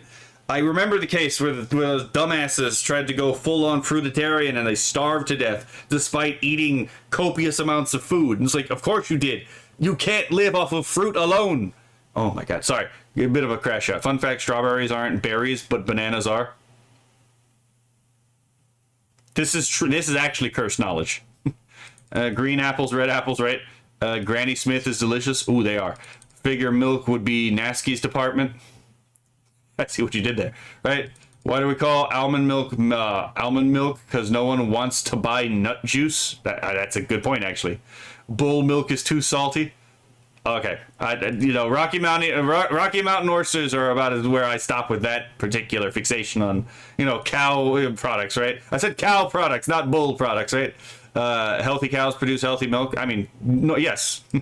Let's see. One of these sycophants took that stuff literal and drank shite at least once. Well, in Indian medicine, right, in Indian traditional medicine, cow dung and cow urine are supposed to have medicinal properties, right? Cow is synonymous with life. Let's see.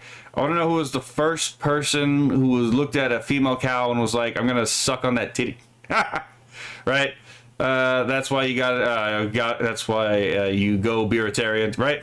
I love meat too much to go fruitarian or vegetarian. Yeah, because, again, we're apex predators. We are meant to eat meat. Now, that doesn't mean we have to be cruel to the animals we kill for the meat, right? Which is why I think there is some, again, legitimate criticism to be had of things like, kosher and halal sacrifices. But, that's not to say that I agree anything with PETA for the most part, where I'm like, damn, nah, we must continue to eat the cow and the goat and the rabbit because this shit is delicious, right? If not food, why food taste, right? Granny Smith is delicious. I need to visit her again at the retirement home. God damn it, Tanu. Parasocial cows produce mold. Let's see, beer's just liquid bread. Okay, that's funny. If we go with cow milk, for example, most cow milk is infected with bad bacteria and needs to be pasteurized. This could be... Again, that goes to what you were saying, though. It was like the healthy cow versus the not healthy cow.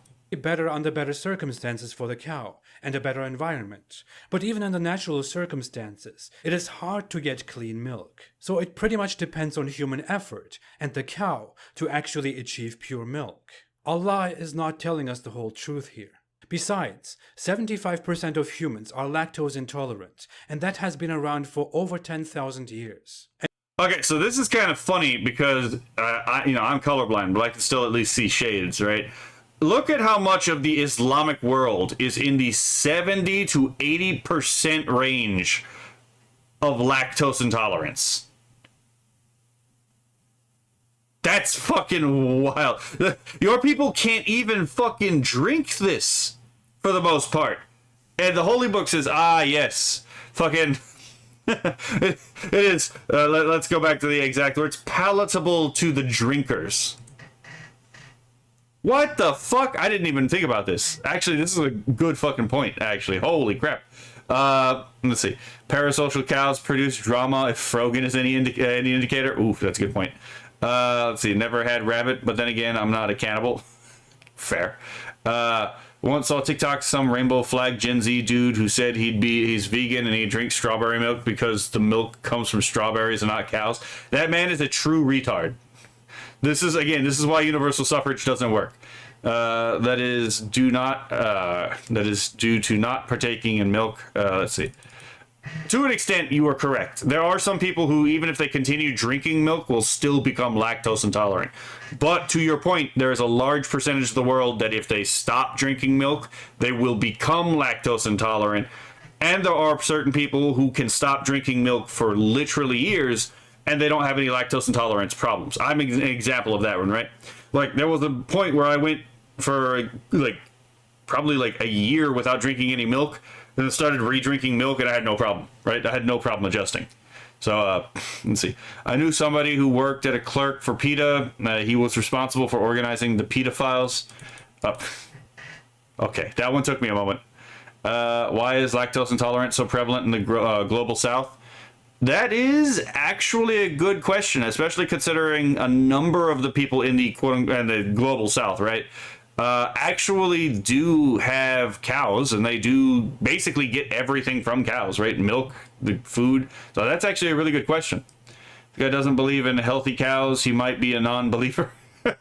Didn't the ability to process milk come from the Scandinavians? I actually don't know. I'm gonna have to look this up too. Chat's giving me a lot of stuff to look up today, apparently, right? And if you are lactose intolerant, then you can't get around it, no matter in what condition the milk is. Well, you can. There is a way to force your body to become lactose tolerant again, but you're not going to really enjoy milk after that, right? You can, in fact, force yourself to become lactose tolerant by drinking copious amounts of milk to the point you get sick over and over and over again until your body stops reacting poorly to the milk. Would I suggest doing this? No. Is this a thing you can do? Yes. But it is a thing you can fix. Let's see. Have you heard about the guy who hates people that have no toes? He was a lactose intolerant. God damn it. As pure as possible, dirty or pasteurized. It won't be entirely agreeable with your body.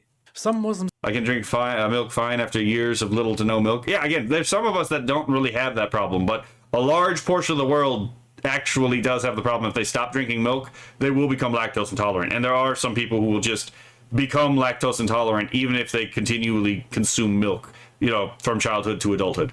Let's see. Yes, do that. Let's see. Add sea salt to raw milk to handle intolerance. That's an interesting idea. I'll have to find someone lactose intolerant and actually try that. Some sources will tell you that you will be fine if you drink raw milk, but that is only because otherwise Allah's promise will be broken, as it is in reality. Number 8. Milk between filth and blood.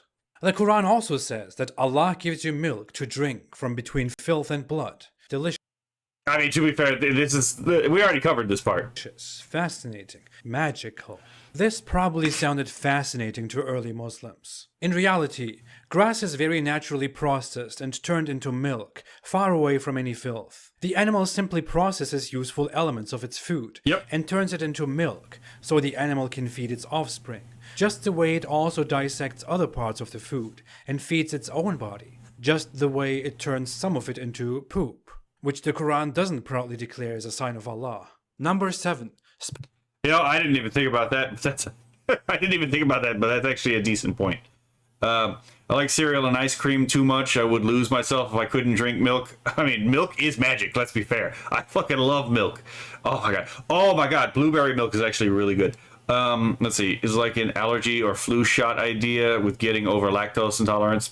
Essentially, yes. It's weird that humans are lactose intolerant by default, considering milk is supposed to be our main source of nourishment as infants. Not really, because most mammals actually become lactose intolerant. Like, adult cats, for the most part, are usually lactose intolerant. My ex-wife was lactose intolerant, but instead of getting sick, she just got really bad gas. If she was mad at me and wanted to be petty, she'd eat a pint of ice cream right before bed. Good lord. Herbivores' poo don't smell as bad as carnivore poo. I don't know. I've never gone around to sniff poo, to be perfectly honest. I wouldn't know, right? I'm going to have to ask some of my ranch hand friends about this. Sperm comes from... Oh shit, we're at this one right here. Sperm from the backbone and the ribs. Chat, here's the question. If sperm comes from the backbone and the ribs, why did the Muslim slave traders castrate their slaves? Right? Just, what the fuck is this? Like one of the things where it's like, again, I think you were getting to this point, Imperial, which was the point of like, how much of this did people actually believe? Again, like, if you really believe that it came from the backbones and the ribs, what are the, like, why do you have to cut off their balls? Right? What the fuck are we doing here? From between backbone and ribs. Where does sperm come from? Does it come from the belly, breasts, ears, eyes? We know it comes from testicles. But according to the Quran, yeah, again, literally everyone, even in the ancient world, knew that this came from testicles, right? There's even laws in the Old Testament about, again, what should happen if someone's again, testicles are injured in, for example, a fight. So it's like, yeah, everyone fucking knew about this. Like, this is like one of those things where it's like literally anyone with even paying attention to life could have figured this part out.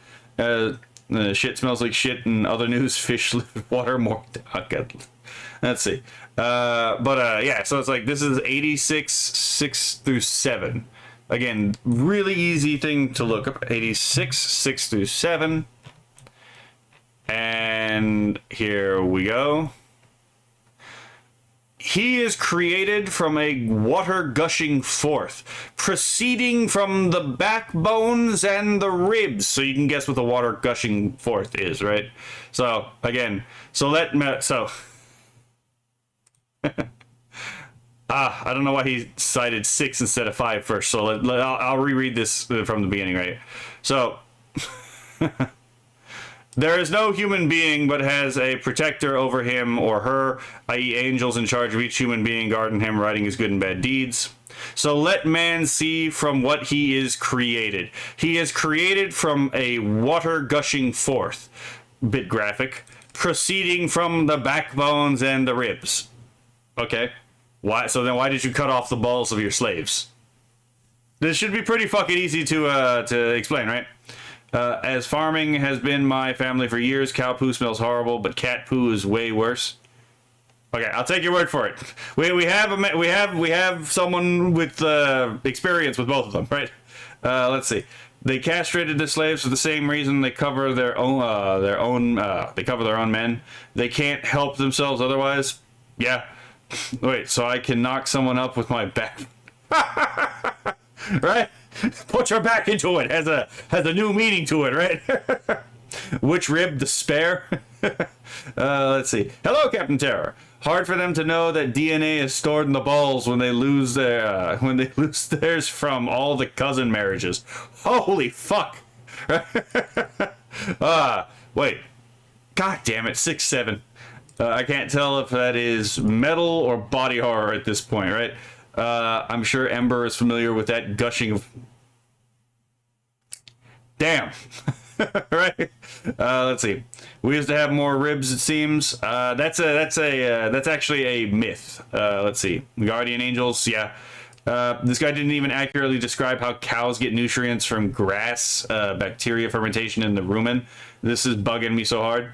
I mean, yeah, again, I kind of let that slide because it's not really all that, like, necessary, because, again, just the whole idea of, again, milk being produced between the blood and the excrement is already bad enough, but you actually do have a point that, again, it's like, and this is actually why many herbivores, their young will actually eat their, like, the poo of their mother, right? If you look at, for example, elephants, you'll see it's not that hard to find examples of baby elephants eating their mother's poo, and it's the same thing with, like, all herbivores. They will eat their mother's poo in order to cultivate a gut bacteria that will allow them to process the plants that they need to actually eat to survive. So, yeah, it is because of the bacteria. And actually, it's not that dissimilar from human beings, right? Human beings actually have our own gut bacteria that is fostered by the food we eat. So this is why, for example, if you try to change your diet, you will oftentimes have cravings for food that you used to eat that you're probably trying to change, is because your gut biome is actually asking for that food that it is accustomed to in order to make most use of the new food that you're eating, it has to cultivate a new composition of your gut biome. This is actually why fecal transplant surgeries also exist. And if that sounds horridly disgusting, basically what it is they take poo from A and put it in, the butt of, B. And the reason why they do this is because, again, they cultivate the gut bacteria. Fucking weird procedure, but it is a real procedure. Let's see. Just remember, it's not gay if it's the 3-week. God damn it. I've been on farms with cows. It's not a bad smell, but it's not good either. It's either you can tolerate it or it's not like Marmite. I mean, okay, so now we have two witnesses to this particular observation. So I'm gonna assume this is a decently trustworthy observation because I have no reason to think that either of y'all are taking me for a ride. Let's see. The Ember and Simplectual shippers are arriving. God damn it. I'd hate to see how Muhammad explains wisdom teeth. I don't think he ever covered that, but that's actually a really good question. Koala bear. Yeah, koala bears are another example. Sloths are another example. It comes from between backbones and ribs. Because what the Quran says is clearly nonsense, there are some theories on what this verse could actually mean. The text says that a gushing fluid, of which man is made, sperm, comes from between backbones and al-taraibi. Let's be fair, they didn't know what sperm was at the time. When he's talking about the gushing fluid, he is talking about ejaculate, right? He's talking about semen, but he doesn't have a concept of sperm or spermatozoa at the time. Interpretations played with this last word, but fundamentalists and others agree that this refers to the man's ribs. So sperm comes from between backbones and ribs, which is complete nonsense. Some modern apologists desperately try to say that this is not only accurate, but also a miracle, by claiming that the tissue that forms our testicles, which form our sperm, originates from the loins. But not only is but that still doesn't make any sense, right? Because your loins don't come from your backbone or your ribs, and it's not between your backbones or your ribs. So it, again, doesn't actually solve the problem. It actually just, again, proves the problem itself, right? This ad hoc explanation doesn't even fix the alleged issue. Is there no such theory? That would also be a very far reach, equal to saying, I eat with my butt. Well, see, the tissues that form my mouth actually originate in the buttocks during the embryonic stage, which means I eat with my ass. Number 6. Okay, that was pretty fucking funny. So, in biology, in embryology, funny enough, there are actually two different strategies to create, forming the tract from the mouth to the anus. And in most species, from what I remember, it begins with the formation of the anus, and eventually the rest of the pathway forms. But in some species, in a minority of species, it actually begins mouth first, and then proceeds to develop the tract until the anus. I've been thinking of marketing a tea brand called Koala Tea. I mean, if you can make it work, man. I don't have the balls to be the eunuch. Oh, fair enough. I don't think any of us have the balls to be a eunuch, to be perfectly honest. I'd like to keep mine, right? Fun fact, in the U.S., jockstrap became standard PPE 105 years ago, years before the helmet was mandated for all players. You gotta protect your boys, man. Gotta love the little swimmers in the background, right?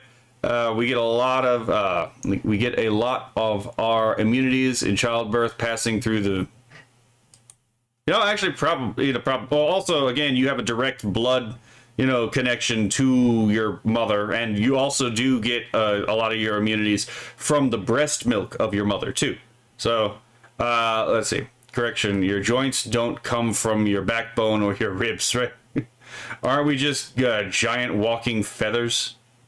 What do you mean? What does he mean by this? In my experience, the mouth and the anus aren't usually that far apart. Well, especially not nowadays, right? The ass and the butt are first. Yes. In most species, I think. But there is a minority where it happens the other way. Sperm equals human. There was a time when people believed that a human's entire origin was readily available in a man's fluid. Oh yeah, there's even like actual depictions of this, of like tiny, again, the sperm, the sperm being like an egg with a human being in it, basically. So it's like microscopic humans contained within the sperm, and then some ancient some authors actually, before, because this is before modern cellular theory, right, would say that, like, again, it actually recedes ad infinitum. So all of the sperm you would ever produce was already in you when you were in the sperm, and then when your father was in the sperm, all of his sperm was already there too, nested in there too. So like all the way back from Adam, basically we all existed all the way back from Adam, just in the sperm of sperm of sperm of sperm of sperm ad infinitum. And it's ridiculous, but again, when you don't really understand how the world works, it seems moderately plausible, right? Let's see. Sometimes I worry, though one of mine is bigger than the other two. That's a little concerning. Sounds like polyorchidism, right? The adult human body has 206 bones. When Cosmic sees a goblin girl, why you gotta do me like this? Mouth and ass. Sorry, it's getting late. I mean, that's understandable. Oh God, human centipede came to mind for some odd reason. I think I could see why, right? Homunculi. Essentially, a homunculus isn't what that would be. A homunculus is specifically an artificially created human being. But that being said, the idea of, like, again, this infinite regress of, like, human beings into ever smaller seminal states is a thing that has existed before. Listen, people who can't identify bodily fluids just have no sense of humor. God damn it. Humans piloting sperm to attack the Death Star. The sperm. You are here, in this sac. You go through a race with other sperm, and then start forming inside your mother. Actually, many people... Yeah, also, Islam has a really interesting thing about this. Again, Islam stole from Aristotelian learning as well on occasion. One of the ways that they did this is the embryology of the idea of, like, the embryo forming from a clot of blood. Is there any difference between homunculi and a golem? So a homunculi is genuinely a human being. If it's not a human being, it's not a homunculus. A golem, on the other hand, is an artificial work of effectively... like is an inanimate object that is made to move, right?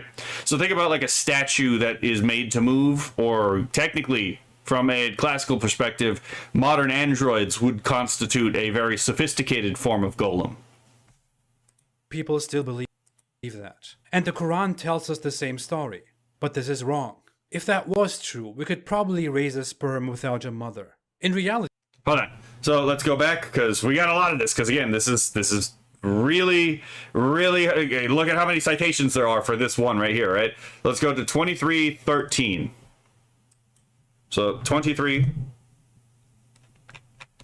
and we shall see 13. Thereafter we made him, the offspring of Adam, as a nutfa, mixed drops of the male and female sexual discharged, and lodged it in the safe lodging of the womb of the woman. So then let's look at the other one. So that's, was he not a drop of semen, is 75:37. So 75:37. Okay. Was he not a nutfa, mixed male and female sexual discharge, of semen emitted, poured forth? Oh, by the way, also, the way you actually have sex with your wife apparently determines certain traits, according to Islam, of the child, apparently. So, this is a little weird religion. So 77:20. So 77:20. Okay, here we go. Did we not create you from a despised water, semen? Let's see, 86:6. Oops. So 86:6. He is created from a water gushing forth, proceeding from the backbones and the ribs. And then we have 80:19. So let's go 80:19.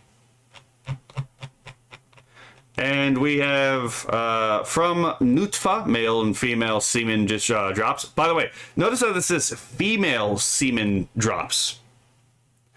That's a thing in Islam. So from nutfa, male and female semen drops. He created him and then set him in due proportion. And we have 76.2. So 76.2. We have, verily we have created man from nutfa, drops of mixed semen, sexual discharge of man and woman, in order to try him. So we made him hearer and seer. So, yeah, apparently women have their own kind of semen. Kind of bizarre teaching. What's your thoughts on Lilith? In some texts, she was the actual first woman, but Adam didn't like her because she wasn't submissive or something. So so Lilith is a borrowing from Mesopotamia. She is actually a humanized Mesopotamian goddess. Specifically, like the older version that they would have probably gotten a name from was Liliatu. Yeah, she's a Mesopotamian goddess that was turned into one of the original humans. She is not part of the original story of Adam and Eve. But yeah, this is also why we get the word lullaby, which comes from the word, I think it's something along the lines of like Lily Abi or something like that, which would mean something along the lines of Lilith be gone, if I remember correctly. I could be wrong about this. Again, Mesopotamian etymology is not necessarily my strong suit. But the whole practice of like ancient lullabies oftentimes was like warding away spirits like Lilith. How I have sex with your wife is between me and her. God damn it. A disgusted water. That implies they have to have tasted it to dislike it. You know what? I'll give you that. I did not even think about that. Two Muslims meet in heaven and become friends. One Muslim asks the other Muslim, "Did you live a good life?" To which he responds, "I had a blast." This is wrong. If that was true, we could probably raise a sperm without a mother. In reality, a sperm is not really a human. A sperm, out of millions, goes into a mother's uterus and encounters the ovum from the mother. The two contribute half of the future. Yeah, and again, the reason, just pointing this out here, the reason why you have also the depiction of the many sperm attacking the ova is because it's not one singular sperm that actually accomplishes the mission, right? Together, the actual cell wall has to be coaxed into a state that actually is permissive of one of these sperm to actually get in, right? So it is literally a group effort, even if only one of them actually gets, to actually form a zygote. And yeah, obviously sperm is not human. There's that classic bit of reductio ad absurdum if abortion is murder, then masturbation is genocide. And it's like, well, no, because sperm is not human. It only becomes a human when the sperm meets the egg and, conception happens, i.e. the creation of an identifiable, individuated life form, right? So conception, i.e. the zygote, would still be human, but the egg itself and the sperm itself are not human. Should be common sense, but this is something that apparently pro-choicers oftentimes don't seem to understand. And the mom and dad genes fight forever, right? I'm annoyed that sciencing new people is a political conflict. Oh, right? Oh my god. Mother's uterus and encounters the ovum from the mother. I'm sorry, but we must call it birthing people. God, I hate that fucking term. The two contribute half of the future human's genetics, and together create a zygote in the uterus, which then becomes an embryo. If a different sperm reached the uterus, it would still be you, but the combination would bring... Not true. Because again, you are a body. You're not a soul, in a body. You're a body with a soul. If a different body is conceived, then that is by definition not you, right? This is why, again, identical twins can be genetically identical and almost identical in all physical respects. They're not the same person, right? Because they are two bodies, so they have two different souls, i.e. vital principles of a specific living body. Let's see. Does not need to be human to be genocide. Oh my goodness. I don't know, it depends on how you define genocide, right?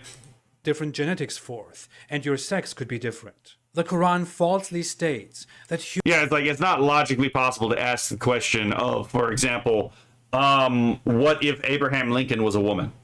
Well, then you're not talking about Abraham Lincoln, right? We're talking about a logical impossibility here. Even your clone is not you. Exactly. Even your clone has its own individual soul, right? There's the whole question of, do clones have souls? Is the clone alive? Yeah. Is it a body? Yes. Then by definition, you've answered your question. It is a living body. So then it has a vital principle specific to that living body.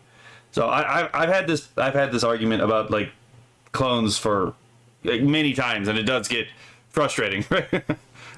Human was created from a gushing fluid, from semen.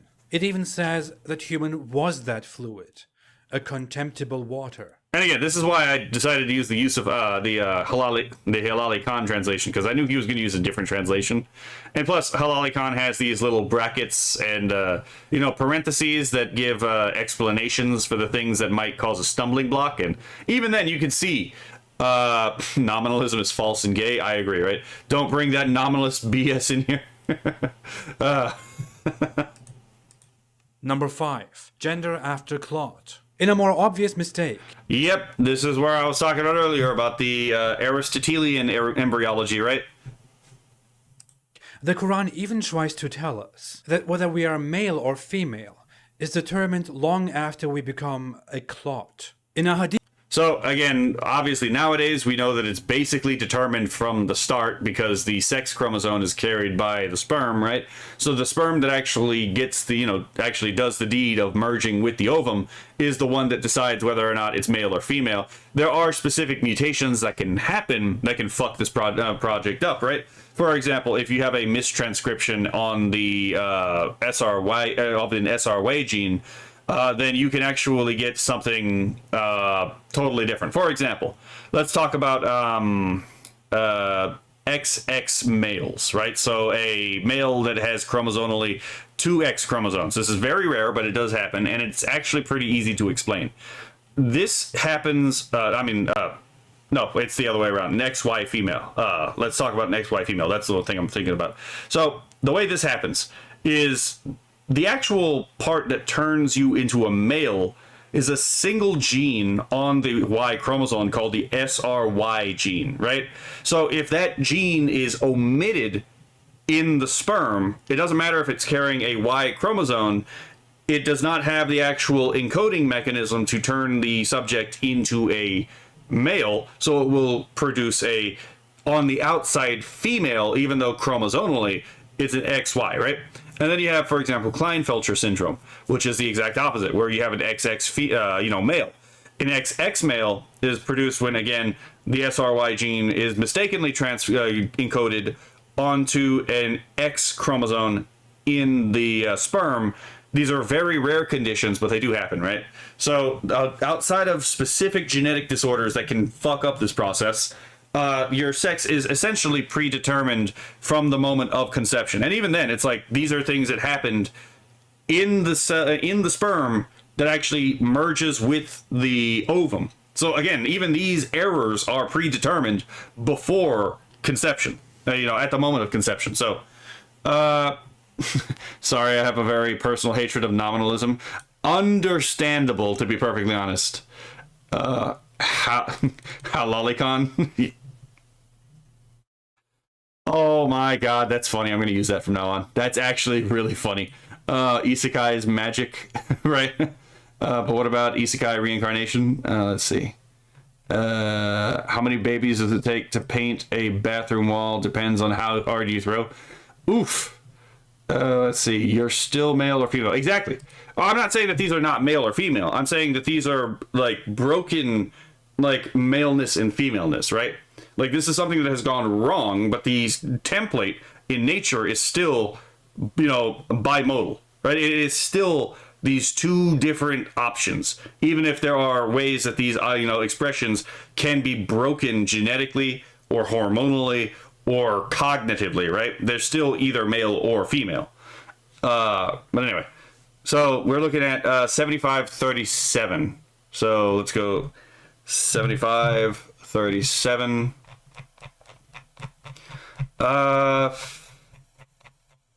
Here we go. Oh, god damn it, we already read this. Fuck. It becomes clearer when Muhammad explains to his believers how this process happens. The Prophet said, "At every womb, Allah appoints an angel who says, 'O Lord, a drop of semen. O Lord, a clot. "O Lord, a little lump of flesh." Then, if Allah wishes to complete its creation, the angel asks, will it be a male or a female? A wretched or a blessed? And how much will his provision be? And what will his age be? So all that is written while the child is still in the mother's womb. I know that. So notice again, even here, it's like, then if Allah wishes to complete its creation, the angel... So Allah doesn't actually decide beforehand, right? Allah's decision is only decreed after creation itself has been announced. See, troons will never get it in their heads that these mistakes do not make the person trans. It's not the gender dysphoria thing, because you can see people like Blair White who have legitimate gender dysphoria. Even though Blair White is almost certainly an AGP as well. But, you know, who, like, where the fuck was I going with this? Oh, yeah. But, who understand that, again, this is a problem with their own cognition. And the reason why is because she's not, you know, absorbed into queer theoretic ideology. That's the thing we need to fight against if we want to really help these people, is we need to fight the queer theoretic indoctrination. Because that's the thing that actually makes reality secondary to consciousness in this particular subset. Let's see. The rest of this is very ridiculous as well and makes no sense. But that... Blair White is cool, though? No, I understand. No, I'm not saying she's a bad person. In fact, actually, I'm using her as an example of, like, again, just because someone is trans, even authentically trans, doesn't mean that they have to be the way that the left says they have to, right? They can actually be functioning members of society that understand that, like, their affectation is their burden to bear, and that reality isn't, you know, again, obligated to bend to their particular whims. So it's like, again, it's my point of, like, the people who do this have no excuse kind of deal, right? We've already seen that they have the option to be better. They choose not to be better, right? Or they are deluded, in which case, if they are deluded, then it is our obligation to try to help them out of their delusion. We shouldn't exactly throw our lives away to do so, but we should at least try to help them, you know, out of their delusion, if it is at all possible or reasonable to actually do that, right? That is a different topic for a different day. As you can see, Muhammad clearly says that the angel asks Allah and then gives the lump of flesh a sex while it is in the womb. Scientifically considered, all this is complete garbage. In reality, the sex of a person is already determined at conception. Yeah, the angel part was definitely not in Aristotle's work, but yeah. Because it merely depends on the chromosomes that the sperm and the egg of the mother contribute. The mother has 2 X chromosomes. The father has an X and a Y chromosome. If the father gives a Y, it becomes XY, a male. If the father gives an X chromosome, it becomes XX, a female. This happens the moment the egg is fertilized. This is very common and clear information. Again, this is like, again, very basic sex ed. As soon as, like, the sexual education pops up, even if you don't go to sex ed, this is something that, like, you can figure out, that you're likely to learn, again, in high school. So, again, this is, like, and I knew about this, like, in fucking middle school, not middle school. I knew about this in elementary school because I had biology books and they explained this in biology, in those textbooks. So it's like, yeah, no, this is, like, really basic information that, again, we should be able to hold the Quran accountable for getting wrong if it is apparently perfectly preserved and has no scientific errors in it, right? So, that wasn't what I was getting at. I was saying we have no problem with Blair White because they have never shoved pronouns or slopped down our throats. I mean, that's a fair point. I may have been over-interpreting it, what you were saying. It's annoying when people put a group of people on a pedestal. That is true. I wasn't trying to say, you were saying the opposite. Sorry, I should have worded that better. I mean, we all fumble, right? I'm pretty sure I fumbled here on multiple occasions trying to, like, struggle to read basic stuff.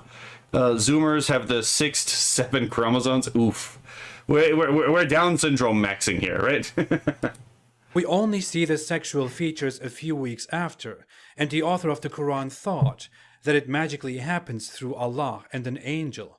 Number 4. Sperm becomes blood. According to the Quran, Yep, again, the sperm becomes a blood clot, and the blood clot eventually becomes an embryo, as we saw. So let's see if there's any new verses here to interrogate. So 23:14. So let's go here. 23:14. I don't know if we've read this one yet. Okay, so we read that one. And I think we probably read 96 too, but let me just double check. 96 2. Okay. Oh, wait. Nope. This one is actually new. He has created man from a clot, a piece of thick congealed blood. So, yeah. I don't think any of us have any like kind of conception that at any point in our embryological development we were a congealed mass of blood, right? Like, were we a congealed mass at some point? Yes, I mean, a blastocyst is kind of just a congealed mass of cells, but we were never a congealed, clot of blood. All liquids we make use the same blood plasma as the base.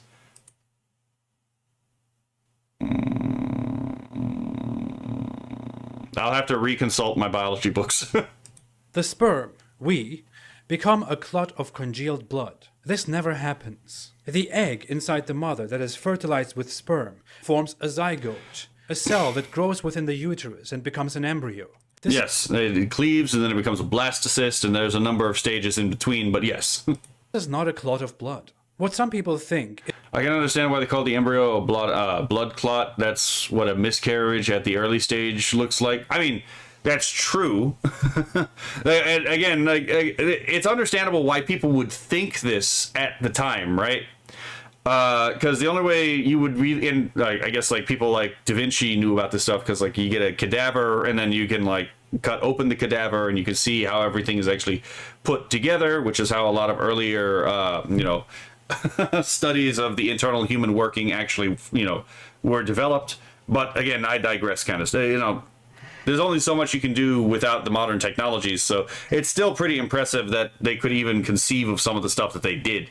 It's just one of those areas that's really hard to get an accurate understanding of is, again, the development of the embryo, because it's literally hidden away, behind, flesh, right? Is that since Muhammad lived in a time where miscarriages were very frequent, and because during a miscarriage, the embryo is discharged with a lot of blood, Right. I think we just confirmed it, Kionala, right? people like Muhammad erroneously thought it was a clot of blood. Apologists try to explain the Quran's false assertion and do what you shouldn't do with scripture. Try and rescue it and make it right. Number 3, flesh after bones. Yeah, this one is also one of those things where it's like, if you just think about it, if bones form before flesh, what is exactly holding the bones in place, right?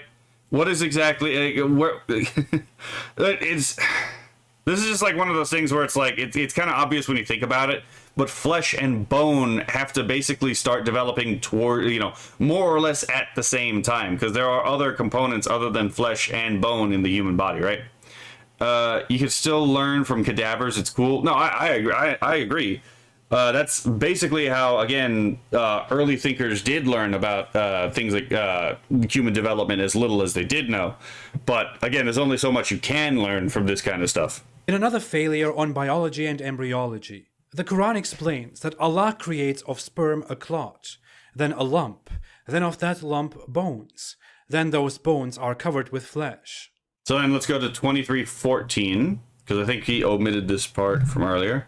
So 23, I get that from Anatomy Institution, a YouTube channel. Nice. So 23:14. Here we go. Oh, wait, no. Okay. I just forgot we read this. I'm going to read this again just to, again, hammer home the point of how ridiculous this is, right? Then we made the nutfa into a clot, a piece of thick congealed blood, which is what we were talking about earlier, right? Then we made the clot into a lump of flesh. Then we made out of that lump of flesh bones. Then we clothed the bones with flesh. So here we go. It's actually that the flesh comes first, then the bones are made, and only after the flesh and bones are made are they clothed, but are the bones clothed with flesh? Because again, then, so it's sequential. And we brought it forth as another creation. So blessed is Allah, best of creators. So again, it's pretty obvious that this is not true, because even just from like a early man standpoint, it's like, okay, if you create flesh and bone separately, how do you knit them together, right? The fairs that ate the flesh from bone to bone, right?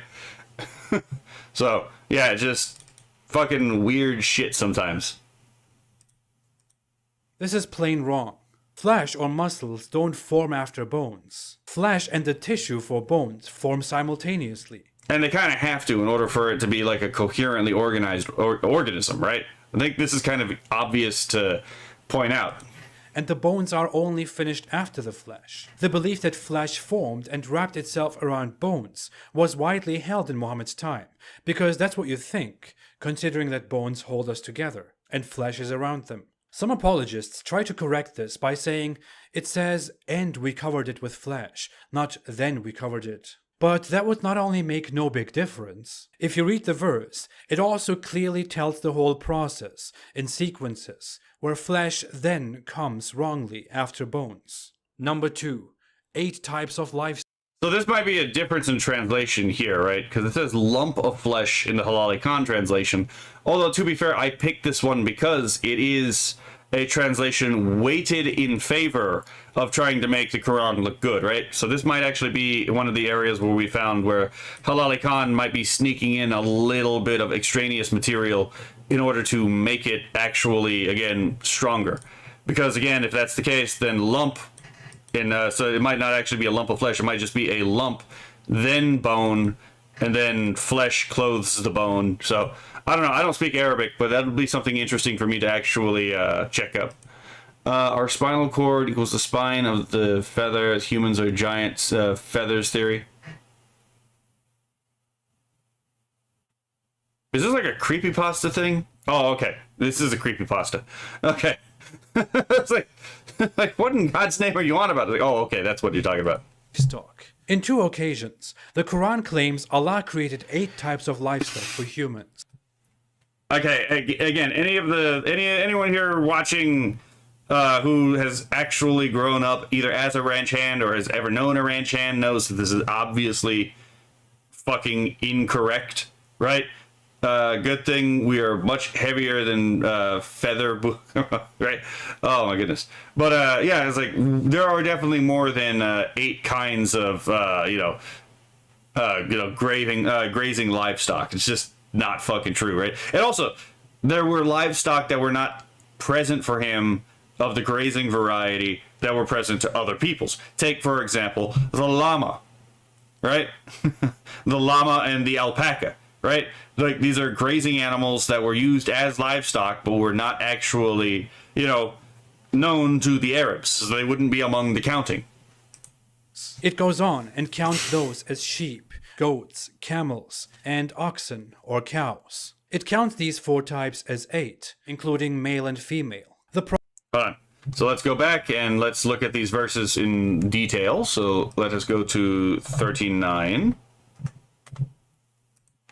And we're looking for verse 6.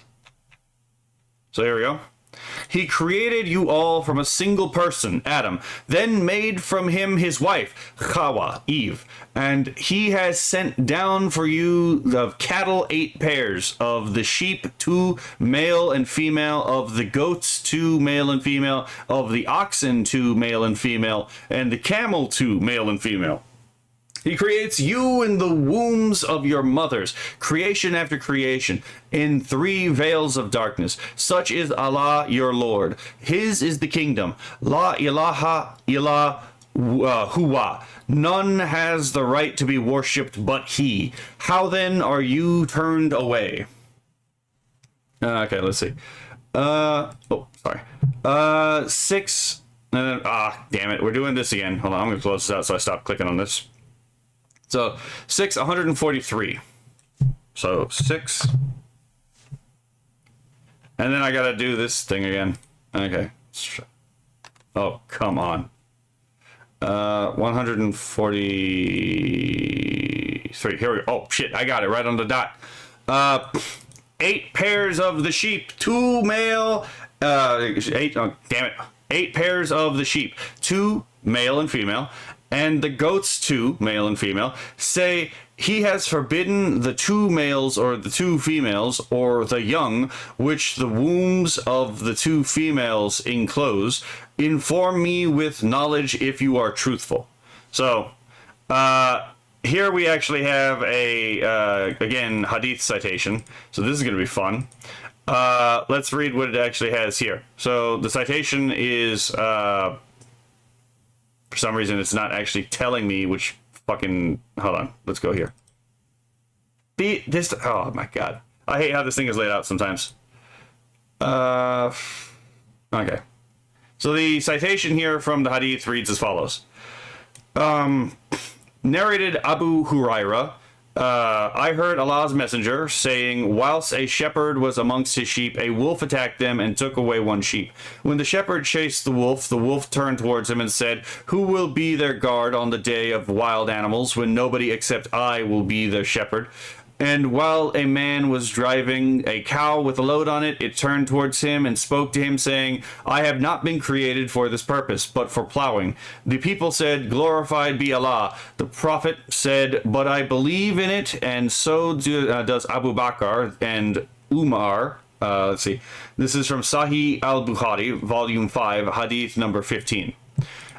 Footnote here. It has been written that a wolf also spoke to a shepherd during the Prophet's lifetime near Al-Madinah, as narrated in Musnad Imam Ahmad in the Musnad of Abu Sa'id al-Khudri, Volume 3, page 83, narrated Abu Sa'id al-Khudri.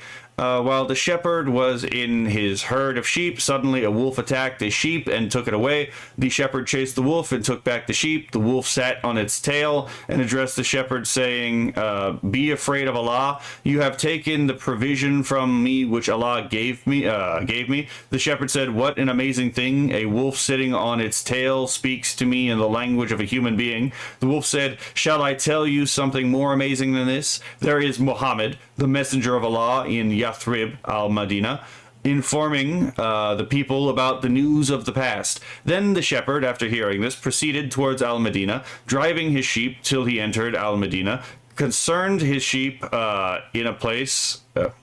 cornered his sheep in a place, and came to Allah's messenger, Muhammad, and informed the whole story. Allah's messenger ordered for the proclamation of a congregational salat. Then he came out and asked the shepherd to inform the people about the story, and he informed them. Then Allah's messenger said, he, the shepherd, has spoken the truth. By him, Allah, in whose hands my soul is, the day of resurrection will not be established till beasts of prey speak to the human beings, and the stick lash and the shoelaces of a person speak to him, and his thigh inform him about his family as to what happened to them after him. So, yeah, I mean, Star Wars language too. At least these are easier to pronounce than fucking Georgian names, right? But, yeah, apparently there will come a day when beasts of prey will talk to human beings, and including the stick lash and the shoe laces of persons, and even a person's thigh informs him about his family. So, interesting. What do I do with my sheep is between me, the sheep and Allah? Yep. Let's see. Did it say Kawai? No, it says, hold on, Kudri. I don't remember where it says, where would you have gotten Kawai from? But no, it did not say Kawai. Did not say Kawaii. Let's see. Probably not at the time. Let's see. Buhakli has been saying from the beginning. Let's see. Listen, I could believe a lot of excuses, but the camel doesn't hold water. Yep. What I do... Oh, yeah. Okay, so I'm already caught up. So let's continue. What was that one? Was that 30? Okay. Because that was 6. Oh, wait a minute. I was supposed to read the next passage, too. So we got a little bit of bonus material there. Okay. And the camels, too, male and female, and oxen, too, male and female, say he has forbidden the two males, or the two females, or the young, which the wombs of the two females enclose, or were you present with Allah when Allah ordered you such a thing? Then who does more wrong than one who invents a lie against Allah to lead mankind astray without knowledge? Certainly Allah guides not the people who are zalimun, polytheists, and wrongdoers. So... Eve's name, Eve's Muslim name, perhaps. So Eve's Muslim name we saw earlier was Chawa, which is effectively the same as her Hebrew name. Or cows. It counts these 4 types as 8, including male and female. The problem is... The schizos, yeah, there's also the story of the talking ant, but we don't have time to get into that right now. The Quran's knowledge suffers from the geographical limits of its birthplace. People in Arabia didn't have deer as livestock, for example, while other cultures were much dependent on deer at the same time. Which is I didn't even think of reindeer, like in the Sami, yeah. a completely different animal from those counted here, and doesn't fit into any category. No explanation to these Quran verses saves the Quran from being wrong due to ignorance. And finally, I never thought we would arrive here. Number 1. Actually, hold on. I guess technically elephants are livestock, but they're also, like, not domestic animals, if you're talking, like, Asian elephants. The earth is flat. This is going to be long, but this is the most beautiful part of this entire collection. Yeah, again, we finally got into the Flat Earth Society of, what a freeze frame, but a Flat Earth Society of Islam, right? Flat earth. Let's read some Quran verses. Let's see how these sound. And it is he who spread the earth, and placed therein firmly set mountains and rivers. He causes the night to cover the day. So we've already read this part. And the earth, we have spread it, and cast therein firmly set mountains. So we've read that part as well. Harry Potter is greater than religion stories. Well, it depends on the religion, right? Definitely when it comes to Islam, yeah, I would say so. He who made for you the earth a bed, and the sky a ceiling. Oh, I need to check to see if the True Furqan is actually, like, copyrighted. Because that would be a hell of a shitpost to actually read that on stream and pretend it's the Quran, because most people would not be able to tell the difference. And sent down from the sky rain. It is he who has made for you the earth as a bed, and inserted therein for you roadways, and sent down from the sky rain. We've and already read that. How it is spread out. We've read the that. The Lord of the 2 easts and the 2 wests. This one we didn't read yet, so let me get back to this. So this is 55:17. So let's go 55. We're at the home stretch, chat. 17. He is the Lord of the 2 easts, place of the sunrise during the summer and early winter, and the Lord of the 2 wests, place of the sunset during the early summer and early winter. He spread the earth, and Allah has made for you the earth as a carpet. Yep. Doesn't it sound a bit like the Quran imagines earth to be this bed, or this carpet, spread out and flat? Also, again, we saw earlier the whole place where the sun rises and the place where the sun sets, as if those are locations on the earth instead of, like, perspective, tricks. Home stretch, we might actually finish this by the time I have to be to work tomorrow morning. I mean, fair enough, right? Above which there is a ceiling, a dome, a canopy, and Allah sends rain from that dome. What about the sun that moves around the earth? What about all the other points we have seen on this list? Yep. Today's apologists might explain all these Quran verses in some ways and say that all the references to the earth as a flat bed or a carpet just mean to explain that the earth under our feet is flat to a human, so we can walk and build on it. Yeah, but at that point, you could also say, like, oh yeah, when you're moving at like 99.5% the speed of light, the Earth looks as if it's a flat, flat as well, right? But it's not actually flat. It's only flat like that because of an optical illusion, right? And we're talking about scientific mistakes of the Quran, or miracles of the Quran, right? Presumably, if it was without contradiction and without actual error, scientifically speaking, again, the claim that was made, like the 2 streams ago by our, guest, then we should see evidence of the roundness of the earth, but instead we see evidence of the flatness of the earth. And we know the earth is not flat for a number of reasons. I can literally be on a video call with someone in Japan and see that when it's day for me, it's night over there, right? But, the sun, therefore, has to be acting as some kind of spotlight. But if the sun is acting like a spotlight, then it's tracking over the disk. It can't actually go over the horizon, as we mentioned earlier, right? Because if it is up across all the earth at one time, when I call a Japanese friend on video call, I shouldn't see it be night over there, right? Because we're all getting the same sunlight. So in order for that to work, again, it has to orbit in a circle above the Earth, never actually, above and parallel to the Earth, never being perpendicular to the Earth. And if that was the case, again, I would never see the sun go past the horizon. I would see it recede into the sky and then disappear and then come back and recede and proceed from the sky and, disappear into the sky for the night and day cycle. So yeah, no, this is this is not exactly. I can literally just through basic observation and contact, talking to people using the power of the internet with my own observation, see that the flat Earth model doesn't work, and that's even a more sophisticated flat Earth model than what's being used here, because in the Quran, the sun actually does orbit perpendicular to the plane of the Earth, not parallel to the plane of the Earth, as in like the Flat Earth Society. So again, not exactly a scientific miracle, right? Let's see. Buhuckley says the setting of the Rance games also takes place in a flat world. I actually didn't know that. The only thing longer than these yap sections is HLC's balls. They are pretty saggy, it seems, right? As long as the carpet matches the drapes, it should be fine. I mean, most languages before a certain time couldn't exactly didn't distinguish between blue and green.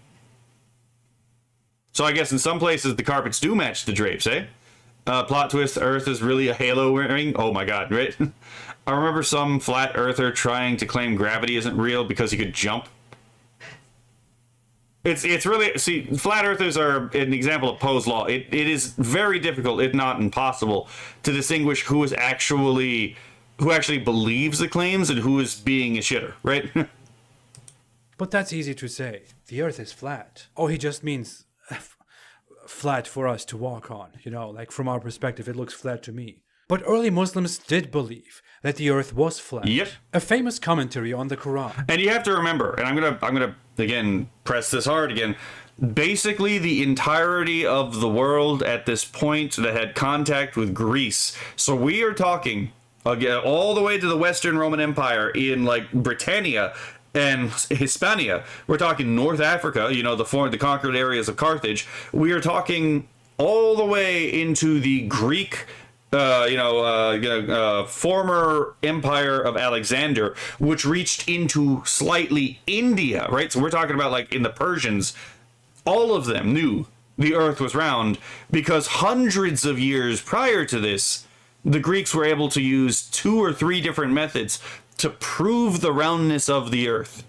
So, yeah, this is one of those cases where basically everyone knew that the Earth was round, and they had to be by sword point convinced the Earth is actually flat. I saw someone. Okay, I already saw that. Oh yeah, I saw someone try to disprove gravity by holding an orange and pouring water over it. What the fuck? Okay, I don't know how that leads to anything. Do you believe in gravity, Dio? Blue, green, why you mean wine dark, right? Yeah, I mean, even before that, color distinction used to be just between light and dark in a lot of places. Let's see. I remember hearing a while back that a bunch of flat earthers tried to mathematically prove the Earth was flat and ended up mathematically proving the Earth was round. Yeah, they bought a sophisticated tool which involved lasers in order to actually test to see whether there was curvature between 2 points. Yeah, it came out with there was curvature between those 2 points. Gives us insight on the sentiments of Islamic scholars in the 15th century and says that most scholars agree that the Earth was flat. About laid out flat. This on a literal reading suggests that the Earth is flat, which is the opinion of the scholars of the revealed law, yep, and not a ball, as astronomers claim. And right there, as astronomers claim, again, against philosophy was a text written by a devout Muslim, Al-Ghazali, specifically to fight against what he saw as impurities on Islam, introduced by figures like Ibn Sina and Averroes through the incorporation of, again, Greek, Persian, and Hindu learning, i.e. philosophia. And here we have, again, the astronomers. We talk again, the astronomers are not the Muslims here, right? the astronomers, by positing that the Earth is actually a sphere or a spheroid, are actually in contradiction with the Quran, as we can see here, right? Even the old scholars of Islam knew this, so they had to they had to uphold the idea that the Earth is actually flat, not round. No one in medieval Europe thought the Earth was flat. This is a common misconception, right? Ever since the ancient Greeks, we're talking again hundreds of years BC, people already knew the Earth was a spheroid. Muhammad comes in the 600s and convinces a large swath of the world, again by sword point, that the Earth is actually flat. Again, we should all be very annoyed by this, right? Let's see. Japanese originally just had 4 color words: kuro, shiro, ao, and kata. Aka. Oh my god, I can't talk. Aka. Yeah. So it's like a black, white, bluish, gru. It's the term linguists use to describe when a word can mean blue or green, and then you have red, right? Even if... Well, actually, Aka I think is like hot color, so would yellow count under Aka as well? Let's see. Another proof of the curvature of the Earth is the ground-based weather radar. As the radar beams extend out across the horizon, the curvature of the Earth causes the radar beam to read at a higher elevation as the distance increases. I mean, yeah, that's fair, but I'm talking about, like, again, just something you can use with your own eyes that, like, any individual person can actually show. It's like, oh, okay, this actually does show the Earth is actually a spheroid, right? So I'm trying to avoid any kind of more sophisticated claims like, radio towers or, light effects. If boats, for example, if you look at a boat over the horizon, you can see the boat over the horizon actually dip beyond the horizon, right? If the latter doesn't contradict the pillars of the law. They didn't acknowledge a spherical Earth and outer space and the solar system. They believed that the sky was raised above the Earth, with or without invisible pillars. And again, they believed there were 7 flat Earths laid atop of each other, and 7, heavens layered atop of them. So we know that this is a misconception, as the sky Earth is a spiked maple bar. is not an object, but just layers of atmosphere. And the earliest Muslims believed in even crazier things, that other Muslims have meanwhile caused to be forgotten. The whale. The earliest Muslims believed... Oh, hell yeah, we're getting to the noon. ...that the Earth was flat. The Earth was built upon the back of a whale that swims on the seas. And above our Earth is the ceiling that is the sky. And above that sky there are several more heavens. And above that heaven is Allah's throne on a dome. I'm not making this up. There is a Quran verse that goes... Yeah, and he's also not mentioning the bull or the other things that exist with the whale. So, it does get actually crazier than this. Okay, hold on. So this is 68-1. I was hoping he would talk about the noon. And here's where this comes in, because he just opens up this verse with the fucking letter, right? Noon. These letters, noon, etc., are the one of the miracles of the Quran, and none but Allah knows their meanings.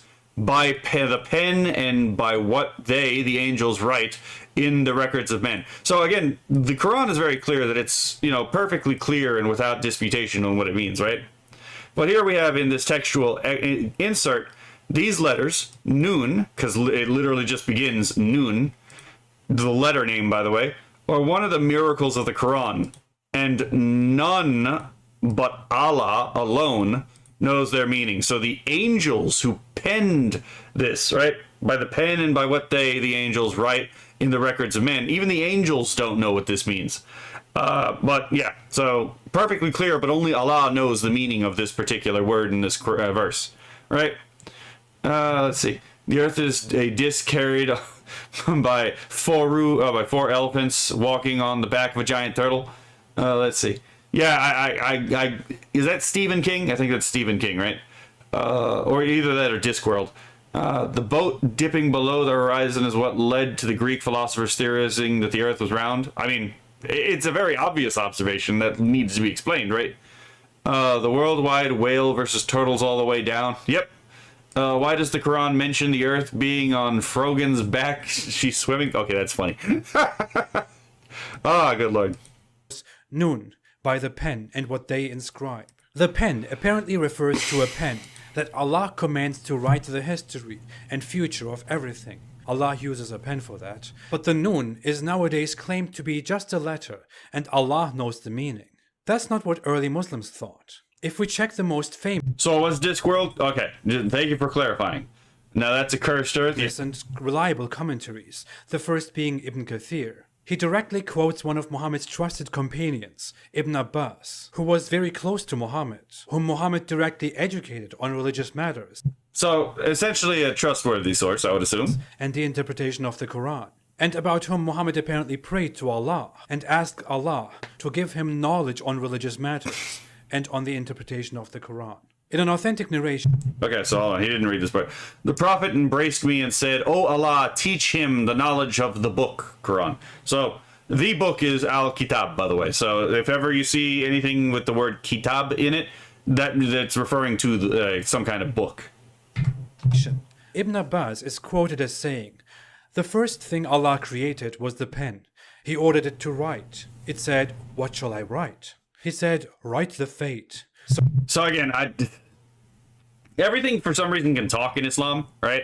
Which leads me to believe that like there's some kind of animism going on, right? So it's like just So it wrote what will happen from that day until the day of judgment. Then he created the Nun, the whale. Then he raised the water and created the heaven with it and laid the earth on the back of the Nun. The Nun moved, and so did the earth. So it was fixed down with mountains." Hey, y'all, remember when I said earlier that like the mountains were acting like pegs in Japanese woodworking? Yep, right here. Islam is a Disney movie confirmed, right? Oh my god. The Like brought to you by Disney with 110% more rape, right? Just fucking hell, mate. Right? Nun is the great whale that holds the seven earths, as the tafsir again casually points out. If we look at one of the earliest commentaries of the Quran, which Ibn Kathir quotes, the tafsir of Tabari, we see that he says that the earth was made on the back of a whale, and gives us the same narrations, and more narrations, that the earth was made on the back of the Nun. Okay, so I don't know if he's going to read this, so I'm just going to read this right now. The people of interpretation differed in the interpretation of the saying Nun, and some of them said it refers to the whale on which is the earth. According to the same narrations, Allah also raised the water of the whale, and then created the heavens with it. So Allah raised the water and created the heavens with it, and the Nun was under the seven heavens. Again, Tafsir al-Tabari. So This corresponds with a Quran verse. Before all of that, Allah's throne was over the waters. So it is he who created the heavens and the earth, and his throne had been upon water. So again, you got to remember, I forgot to look that up.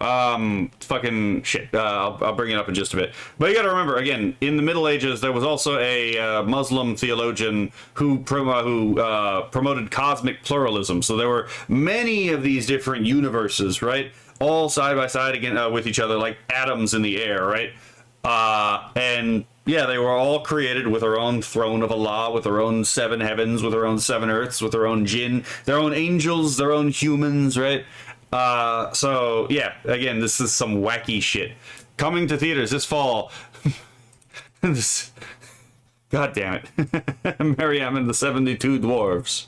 This entire narrative about the flat earth and the whale is repeated in multiple Islamic sources, such as the tafsirs, the exegesis, the commentaries of Tabari, Qurtubi, Ibn Kathir, Jalalain, and many other scholars. Later, this story became more and more unknown and forgotten because it was awkward. It is extremely embarrassing and reveals once again the primitive and ignorant nature of the Quran.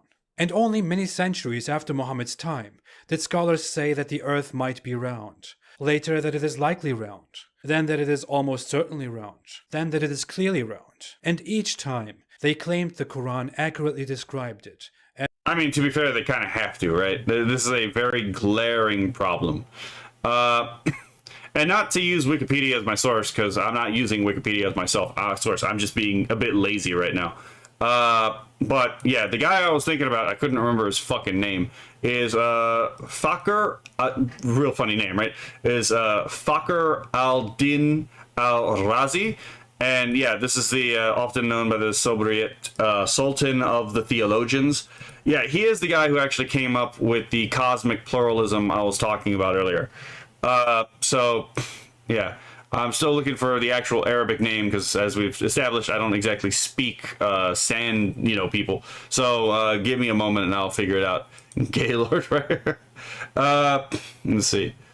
So yeah, it came from a Quranic verse that says something around the lines of like all praise belongs to God, to Allah, Lord of the worlds.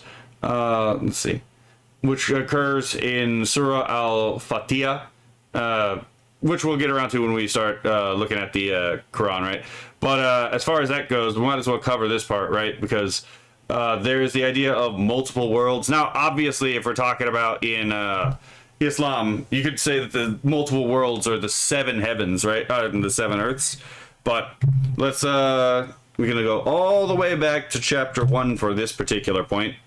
And here we're looking for 2. All praises and thanks be to Allah, the Lord of the Alamin man. Hold on. Fucking hell, mate. Okay, yeah, this was a bad source. Let's try 41. Because again, different translations and all that stuff. Okay, so let's go to 9, see if this is the one I'm looking for. It's all that exists. 16. Let's try this one. I'm gonna check to see something. Okay, yeah, this source actually has wrong citations. So it's good that we have that right there. So these citations are actually incorrect. I can discard that. Let's see. Hello, Theseus' helper. Explains why the wizards in the Discworld are always killing each other, right?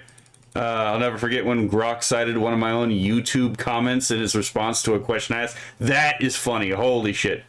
Coming to theaters this spring, meet the fuckers, right? The fuck is the actual Arabic in here somewhere? As they do today. It doesn't. The Quran says the earth is flat. The end. And these are the scientific mistakes of the Quran. Found it. Okay, so the actual Arabic word for the cosmic pluralism was alpha, alfi, awalim. So 1,000 worlds. So. Quran. If anyone, especially Muslim apologists, has any problems with any of these points, I would always appreciate responses. To everyone else, especially to Muslims, I would like to say, maybe... What's with the drawn out okay? What did I do, Eric Snell? Did I make a fool of myself or something? What's going on here? I'm confused. So a million worlds. So 1,000 in this case is a euphemism for an infinite number, right? Just like the whole 33 million divas is uncountable, right? It's not actually a number. It's meant to be like uncountable. And the whole idea of like 8 million kami is like in Japanese, the 8 million is a shorthand for just innumerably many, right? Cosmic make a fool of himself, never. I mean, I do that all the time. we read these It's part of why my chat watches me, right? verses. Think about them honestly. Think about the fact that you believe Allah gave you a brain that you should use. Allah gave me a brain. He tells me that in the Quran. He tells me to think. Can I really be blamed for questioning, for daring to think? What do you think about these Quran verses when you read them? What would anyone think without trying to make up excuses and explanations that try to save the Quran? Here we have over 60 mistakes in over 100 Quran verses, and these make sure that hardly a bastion of science, of miraculous scientific, revelation, right? Like, if anything, this seems like a spectacular failure of this particular claim. So we can safely discard the idea of the miraculous, scientific veracity of the Quran into the dustbin of history, and essentially disregard anyone who brings this shit up as some kind of fool who either is being a lying, deceitful cunt, or just has no fucking idea what they're saying. that this book, that is supposedly the direct, unchanged word of Allah, is Not an okay, an actual Ook, the librarian at the Discworld Wizards University, is an orangutan. Oh, okay, fair enough. Aloha, Snackbar, yeah. certainly not from an all-knowing creator of the universe, but rather from someone who lived in the 7th century and didn't know the world better than you and I do. There is no reason to believe in it. It doesn't even need to be debunked. People are trying to save it, because if you just reveal the verses of the Quran and lay them down as they are, the Quran destroys itself. I'm only here to help. Thanks for watching. And please share this everywhere so we can spread the word. If you want to help me create more and spread more knowledge, you can always consider supporting me on Patreon or on apostateprophet.com. Thank you all so much. I will be back with so much more. Have a great day, and stay away from Islam. I mean, that's again, that's a good suggestion. Just stay away from Islam, right?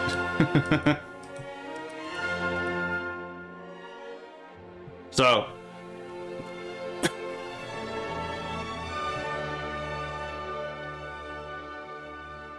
yeah, so this is from the Stanford, hold on, this is from the Stanford Encyclopedia of Philosophy, which is a really good resource. So we're going to go to logic and epistemology here, because there's just one part that I think actually adds to this. In the Islamic world, representatives of falsafa, which is a Arabicized version of the word, like philosophy in Greek, right, largely accepted the traditional Aristotelian presentation of the manner of the acquisition of knowledge.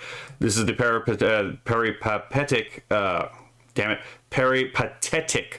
organon, which starts from the predictables and moves through syllogistics to demonstrative science and essential definitions. Fakhr al-Din, however, presents a different structure for logic and epistemology, which leaves the traditional organization of the organon behind. The new structure revolves around two ways of acquiring knowledge: conceptualization, which is tashawwur, and assent, tashdik. This is, let's see, El Ruah, how the fuck am I supposed to say this? El Ruahib, let's see, 2019-29. Conceptualization stands for mentally entertaining a concept such as a human or a rational animal without ascribing any truth-like value to it, while assent stands for claiming that the human is a rational animal in the real world. Fakhr al-Din's reorganization of logic and epistemology may have been one inspiration for later authors to redefine the subject matter of logic as the objects of conception and assent, right? So I'm not going to read this whole thing, but if you want to learn more about like Fakhr al-Din in particular, this is a good website to like, get a brief introduction on his world, on him specifically. But yeah, that right here, the falsafa, is exactly who people like al-Ghazali argued against, and these were the people that actually provided legitimate knowledge in the Arab world. And again, it was largely spearheaded by Aristotle, even though they did also draw from like Hindu and Persian sources. It was largely the result, formed by Aristotelian and Platonic thinking. So I digress, but, I kind of have to beat that one home, right? There was no Islamic golden age in the sense that people like to say about it. So that should be it for this video. Let me know what y'all thought about it in the comments section. If you like it, hit like. If you disliked it, hit that dislike button twice. Did I ramble too long? Was this shitpost, did this shitpost drag on too long? I know for a fact that I thought that this would not be nearly as long as it actually was. I was like, damn, if I'm actually going to read all these, it's going to take a lot longer than I initially anticipated, right? So, y'all take care, and I'll see y'all later. Okay, so that recording is done. Oh, well, there goes the joints in my hands. Let's see. It is definitely getting a little late, so I'm going to retire this stream, but first, let's see. It's longer than I thought it was, is what she said. Yeah, I mean, unironically, right? I yapped too fucking long, and, I'm gonna try to see if I can find someone to raid on YouTube. Oh yeah, those were my fingers, yeah. Let's see if we can find someone to raid. That way, on YouTube and on, what would you say, Twitch. Because a lot of people do seem to not know that you can actually raid on YouTube and that there's an actual thing you need to do to arthritic otaku, right? No, that wasn't pain. That was a tremendous amount of stress relief. Okay, let's see. Because there's a number of people I've tried to raid before on YouTube, and They haven't set up to be raided, and it bothers me because it's like, I want to raid you, but you're not letting me raid you, right? And it's not even because they don't want people to raid them, it's because they just don't know how to be raided. Good night, Philip. I did not fall asleep this time. Well, at least I know it was entertaining, right? Unless you're making fun of me, in which case, damn, you got to do me like that at the end of my stream? Alright, okay, let's see. Let's see if Lifu is on YouTube. Okay, so she's on YouTube. Oh, it's her and Zen. Nice. You get to son of a bitch. Okay. Can't raid her. Because it just not set up to raid her, which is really annoying. Okay, so then I'm gonna try the next one I see. Let's see.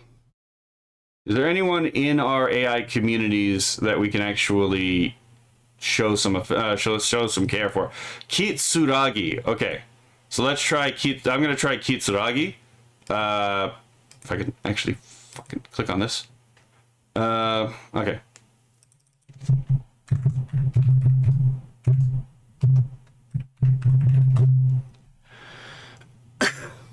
Okay. I'm gonna see if he actually streaming right now. Okay, he is. Let's see if he's available on YouTube. He is not. Damn it! This is the thing where it's like trying to keep everyone together on like stream is just intensely frustrating because so many of our peers don't know how to enable raids on YouTube, which is why I made a video on that specific topic. So I'm gonna send it to Lifu and Kitsuragi as soon as I'm done with this. Let's see. I think Chelsea the Destroyer is raidable on YouTube. Let's see. Let's see. Let's raid Tiny Pixie Day on Twitch. She's a fairy VTuber. She brings gremlin energy. Okay, I'm gonna see if I can, because I'm trying to raid both on Twitch and YouTube the same person. So let me see if they're on YouTube. They are on YouTube. Please let me raid. Please let me raid. Thank goodness. Okay, yeah, well, I can actually raid this person.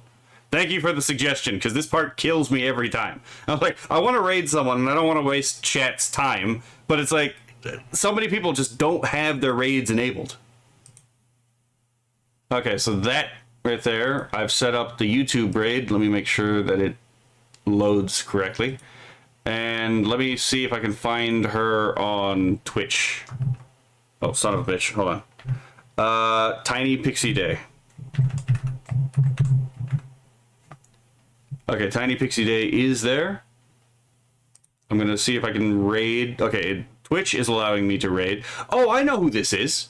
I've seen this person before. I may have actually talked to this person. Have I talked to this person on Voop Chat?